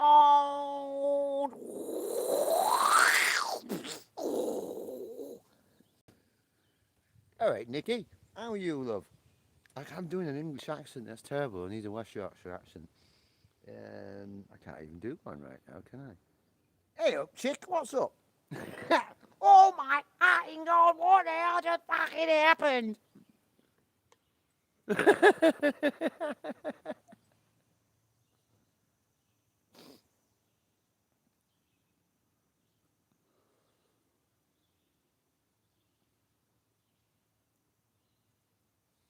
Yeah, I could just do like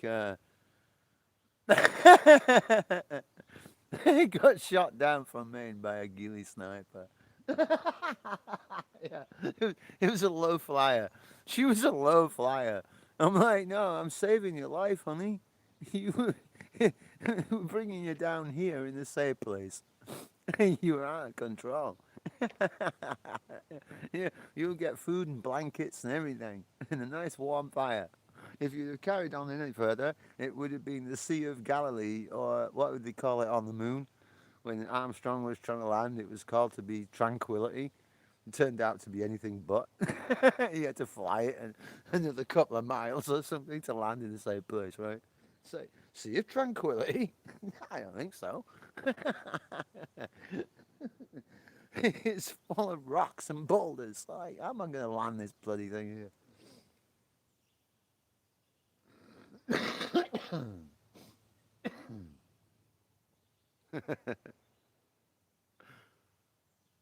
Yeah, exactly. It was 100 foot above the tree line, PJ Pink, and that's what most of these American pilots do around my property right now. Imagine a plane right now. We haven't seen it. Those trees are 50 feet tall.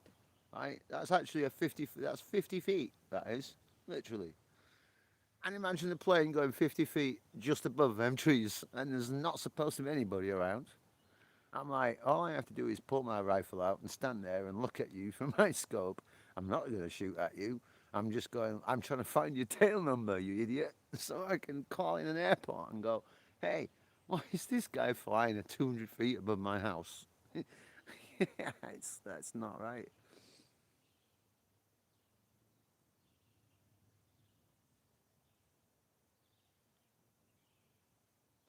Yeah, they're funny. Only 100 foot. Yeah, there are so many bases where I live too. Yeah, yeah.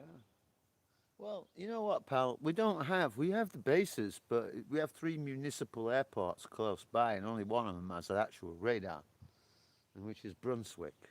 And I've been in touch with all of the three local airport managers, and because we started to have a big problem with it last year, and then when summer came around here, which happened in early May this year, thankfully, it did start to happen again.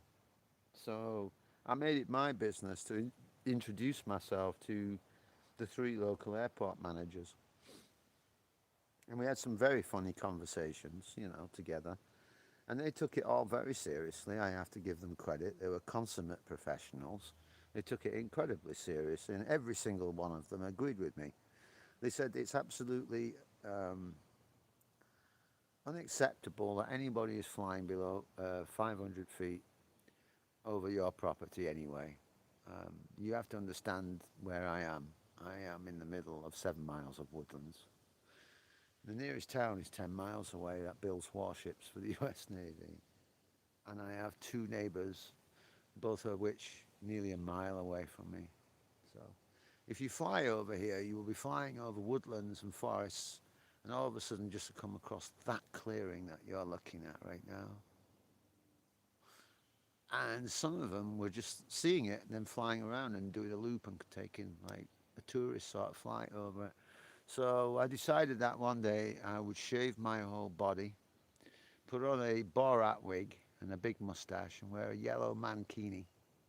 And I went out into the middle of that lawn, and I laid on the lawn, and it said on my front, "F-U." So I called these guys, and it actually has been. I think they've been putting out notices in the local airport saying, if you're a private pilot, a commercial pilot taking a charter flight, you're not allowed to fly low over this particular GPS region. And if you do, expect an ultimate reaction. The next one, I'm going to stand there just with my ghillie rifle up there and point it at them, you know. But you see, Wolverines gets it. Even I've perked up a bit now, says DJ Pink.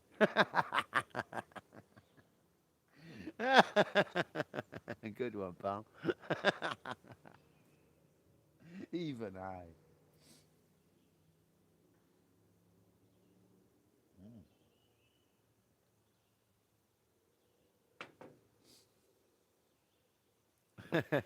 What do you think, Wolf?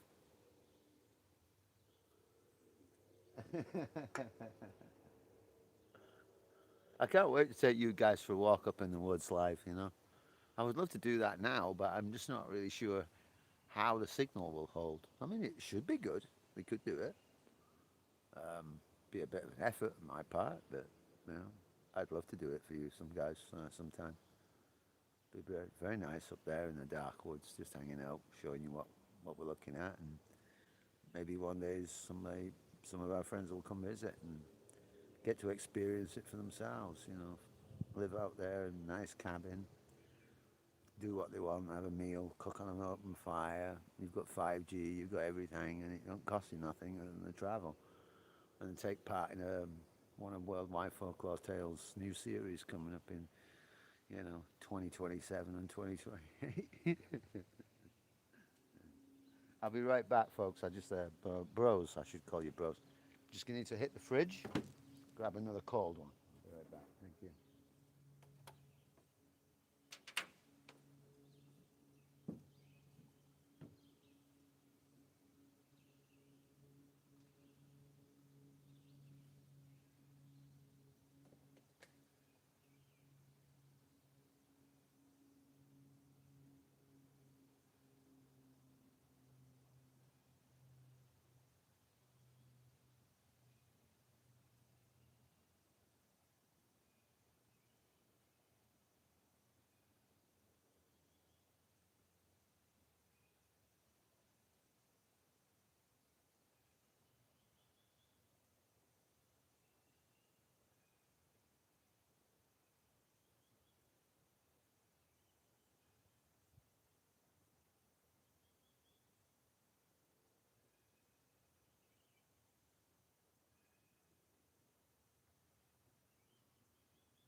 Getting there.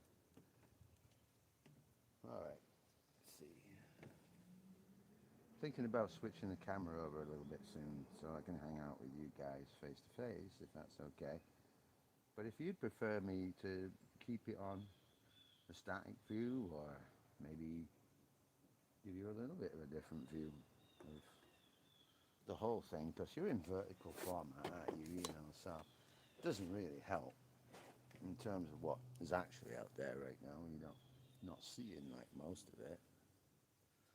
Fire. Let's see.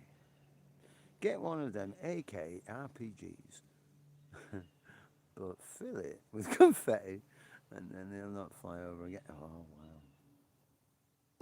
Mm, mm, mm. You're right. Actually, I'm just thinking of all of those possibilities. I honestly think that I don't think they are going to fly over that much.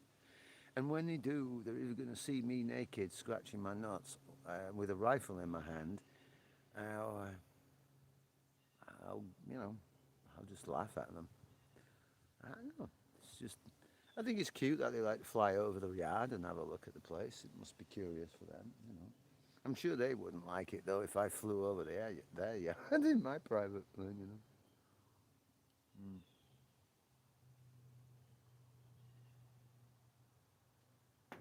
Like I said to the civil aviation authority, I said, you buy a house like this, so it's completely private, and no one can drive by my house because it's got no way that you can drive by my house. There's one road in, and it's to my house, and the nearest road is like a mile away, which is tarmacked. So you have to turn off that tarmac road and come all the way up here to come to this house. So don't have any drive-bys, don't have any mailmen, don't have any people walking by going, gee, you've got a nice place, or whatever it is, right? But I have somebody like barnstorming in figure of eight, so 50 feet above my house. I'm like, what the hell? Oh, jeez, no, he's just in a bazooka or like an air-to-air, a ground-to-air, sorry. Yeah, or a rifle, that'll do. I'm sure if I took a pot shot at one of them and I hit them through the tailpipe, didn't know about it. Wolverine says, my parents live in the middle of nowhere too, like that. Hmm. Hmm. Yeah. Yeah. Where do they live in the country then? Appalachia, somewhere like that? Or whereabouts, roughly? Geographically, give us a clue. He lives in the woods too. I'll have an F-35 flying out and checking you out. Oh, upstate New York, yeah. Yeah, that makes sense. Upstate New York, absolutely. Beautiful place, that. Hudson River Valley and everywhere else. Woo, that's a whole new line of storytelling for me one day soon, you know, getting down to the Hudson River Valley. I want to go down there and make some stuff for the channel. Hey, check this stuff out.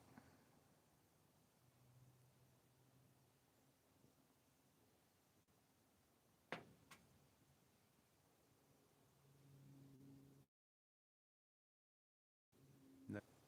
It's got some spooky crap going on there too, you know. In this country in particular, because there's a lot of stuff that comes back to the native, First Nation cairns that are very similar to what happened in Celtic tradition in places like England, UK now as you call it, but the British Isles, you know, Scotland, Ireland, England, Wales, you know, and then the rest of the continent beyond it. Um, so some really interesting stuff there.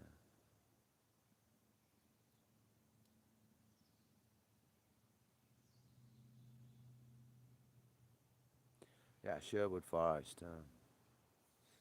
Everybody knows that story from Robin Hood, but you should actually, if you get the chance to ever go to visit England, I would say one of the places you should spend at least a week is just thinking to yourself, I don't need a hotel, I just need enough supplies, and I want to go camping in Sherwood Forest for a week.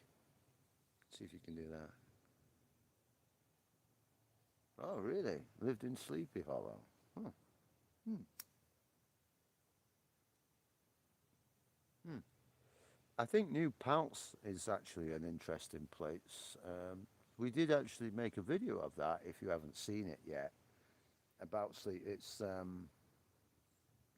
about the Hudson River Valley, and it kind of touches on the New Paltz, Sleepy Hollow. We know, the Headless Horseman and all that story, but it's not really that. It's about the church, actually. Yep, and the Sherwood Forest is big.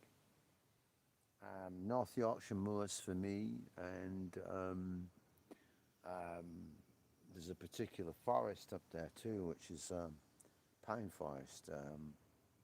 Can't remember its name, but yeah, there are places in England that you can disappear and you would feel like you were in America. There's nobody around, and yet 40 odd miles away there is a major city. So we in particularly enjoy where we live right here because we have that seclusion. There's 35 acres of woodland going that way, and all of this, is I mean, It's all ours, and there's nobody out there, and so you never get the chance like to go like 2 miles down that way where we're looking. I never get the chance to go down there. I would love to go down there and do a live show, but the signal would there'd be no signal, so I couldn't even do a live down there because it just unless I put like a 5G extender right up there on the hill, and then it will go down, into the thing. So yeah, it banned wild camping in the UK. Why? What is wild camping? That's so basically what you're saying, DJ Pink, is wild camping is somebody just, let's say, me and you, right, and our families, getting in a SUV, a camper van, right, saying, hey, let's just go for a drive and go find and then have a nice like road trip and then find a nice place to pitch. And as long as it's not on someone's private ground, right? You're saying that you can't even do that. That's what you call wild camping, really? Wow. If I'm right, that sounds crazy.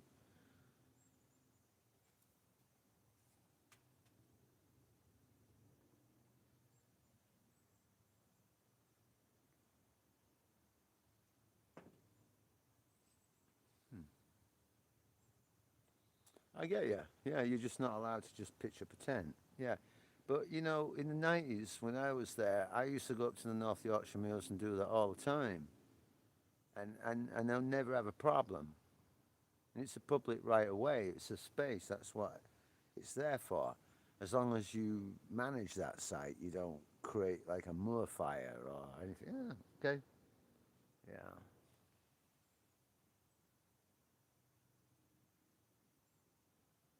Uh, well, there are no room for homeless people because homeless people are people maybe who once used to be a member of society, but for some reason they fell foul of that society, and that society doesn't feel any obligation towards them anymore, and so now you're you're insignificant.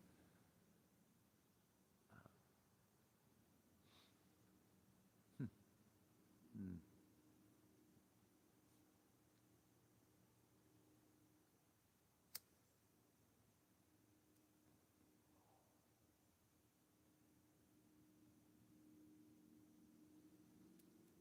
I don't know.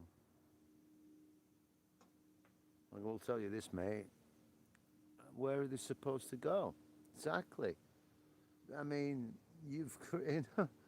I mean, let's just rephrase that question one little point. Where are we supposed to go? Because I can be homeless any day, honestly. I could lose all of this, me and my wife. At the worst case scenario, one of us could die, maybe my wife, and I might be homeless living in America. What am I going to do? I can go from this to hanging out to all this to nothing. Nobody's going to give a crap about me. That's, oof, just seen a big hawk go by. Wow, that was close. Did you see that? That's what I'm saying. It's like, that's so bad, really bad. That people are ending in that and no one cares and we just call them homeless. I mean, my God. If I had a way of doing that for anybody, and I have when I was in England, I took alcoholics into my house. The only thing I asked was that they try not to get drunk in my house. So I gave them a place to stay, and I was hoping, that they might rehabilitate in some way. I knew that that was impossible in terms of they needed more professional help, but at least they had somebody who was able to give them a nice place to live. Because I know what that means to be an alcoholic. I am, you know, a raging alcoholic, suffering with PTSD, but it doesn't stop me from being functional in who I am and how I care about people when I see them in need. and how society seems to think that we're only good enough when we're productive, but what happens when something happens to us? They don't care, and that's something that we do need to address a lot. Yeah, yeah, exactly. Thank you. You saw it. Yeah, it came right overhead, didn't it? And can you hear the deer? There's some deer calling out there right now. Some whoops. That was deer. Just over there to your left and further down. They're not on. They're not visible right now, but they are calling each other. Yeah, it's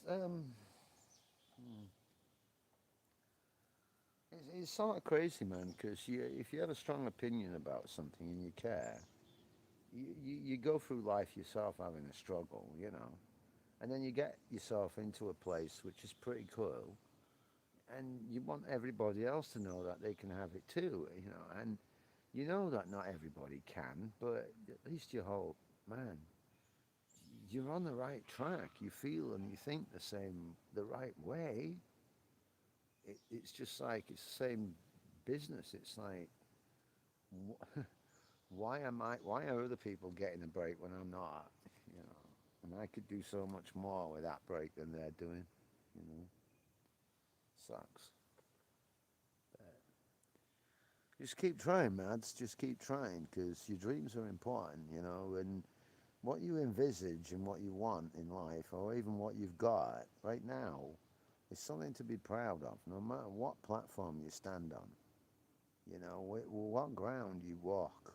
you know, when you think this way, and what you shared today, folks, tells me a lot about who you are and how powerful you are, how intellectual you are, and your heart and your mind, and that you're good people. And when I say good people, I mean people of thought, people of process, people of feelings, people who can overcome their own personal attributes, their own prejudices to understand that we have a common goal here. We can have a common dream and a common goal and enjoy it and share our differences and make those differences something to be celebrated. Having an opinion doesn't make you a bad person. It's your right to have an opinion. It's who you are. It's up to other people to understand you and get to appreciate that opinion. Don't, but again, don't shoulder your way into a room because you think you're more important, than anybody else and expect people to listen. So it's just a interesting thing, In England, I used to deal with people who wanted to fight me all the time. And in England, there's a fighting culture. If you if you badmouth somebody, you mouth off at somebody in England, there's a good chance that that person's probably going to headbutt you right on the bridge of the nose. What we call fighting talk. So we're very careful usually how we use our mouths when we want to insult somebody or abuse someone, because normally it means that we want to fight them. Whereas, say, in the United States, everybody talks smack at each other because it seems that there's never a real consequence for it unless somebody pulls out a gun and shoots you. So, I mean, you know what I mean? You can't, as a man, I can't just have an act and just say, I'm just going to have a fight and sort it out. Which, as a kid, growing up in England and in my 20s, and that's what I was used to. And now I'm like, I haven't got energy or time for that. I'd rather try and understand you, and say, there is a better way, but I do get it, honestly.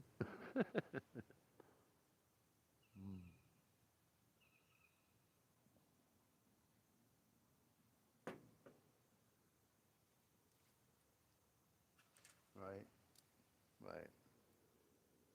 Well, it's the mark of an educated mind to be able to entertain a thought without accepting it. Healthy discussions are good, debates are not. That sums up my whole entire point. This is why I like Lee so much. Intelligent, smart, and he's clear and concise on his words, and when it's needed, can be like a sharp-edged sword and cut to the point, which is what I am. Thank you very much for that, brother. Yeah, I really, really, really do appreciate you guys. I don't want to end this stream anytime soon, but I guess I probably should think about it. But before I do, I'm not gonna be ending it right now. But thank you. Yeah, it was very well said. Very, very well said. Absolutely well said. Um, but here's to the pub, and if you guys were here right now, this is you have your seat over there, you know. So that one of you would be probably sitting in one of those chairs, and the other one can't move the camera too much, but we have plenty of chairs for you guys. And just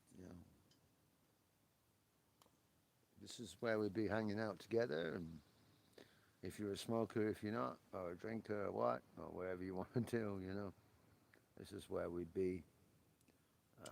And I want to thank you all, my two really good friends, Pink and Wolf, being here, as well as Helen and everyone. You've been awesome, mate, and really made my day. I wasn't really too sure about going live today because, you know, kind of hard work out here, but also didn't know who would come. Um, but cheers to you both, and cheers to everybody, Eleanor and Pamster. Mm. Great convo, Wolverines, and we will see you all in Discord very soon. Remember that. But I'm not going just yet. I'm going to give us 5 more minutes, 5 more, and I'm just going to let us just look at outside again. But I just wanted to you know hang out with you here on the table, and I'm kind of visualizing you kind of sitting around the table like you've been today with us in the live stream. So very special. Here's the view again as the sun begins to sort of go down behind the trees. Cheers. Cheers to you both. Pamster, cheers. 5 more minutes and we will let you go. And DJ Pink, I hope that you feel well again soon, my brother. Uh, we'll have you in mind, and please, keep in touch, whether it be through Discord if we can, through the Worldwide Folklore Tales. I have gotten rid of the Druidian. Pamster, by the way, Sea Wolf is my wife. She's a co-owner of the channel and the live producer too. So she actually creates a lot of the artwork for the channel and does the editing. And if you listen to the last episode, she also does a lot of the voices too. So that's my wife, Pamster. And yeah, like I said, we're a dual team. You can call her Pam. You don't have to call her Ma'am. Yeah, but you'll get to know her again soon, very quickly, because we're going to be doing a lot of stuff together, like from the studio live. So you'll have like overhead cams while she's at the desk, doing her stuff, and then I'll be at my desk doing this whole thing, presenting, I guess. If you've noticed the green screen with the library bookshelf, we're going to be playing games with that with people a little bit to see which icon on the shelf fits the story, and if you can get the right icon, you get a free T-shirt,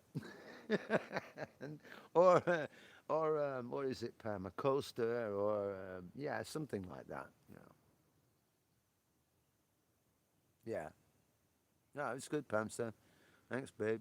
And so yeah, we're going to be finishing up, and let you guys get back to your nights back in the UK. Thank you, Lee. Bro, I really do hope that you feel well soon, and please keep in touch. If you need me, or reach out. You have me through Discord if you want, or yeah, so whatever. I'm just, I hope that Heidi's doing well, and also to Wolverines, thank you so much, and to Eleanor But Wolverines, thank you so much, my brother. I look forward to seeing you in Discord soon.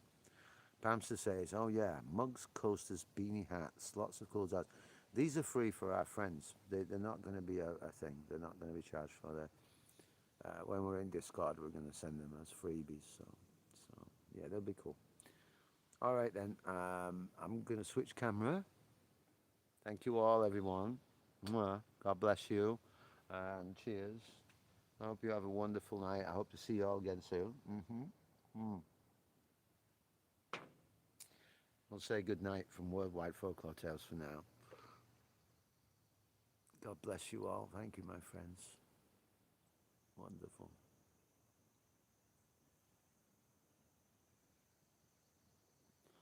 Awesome people. Bye bye for now.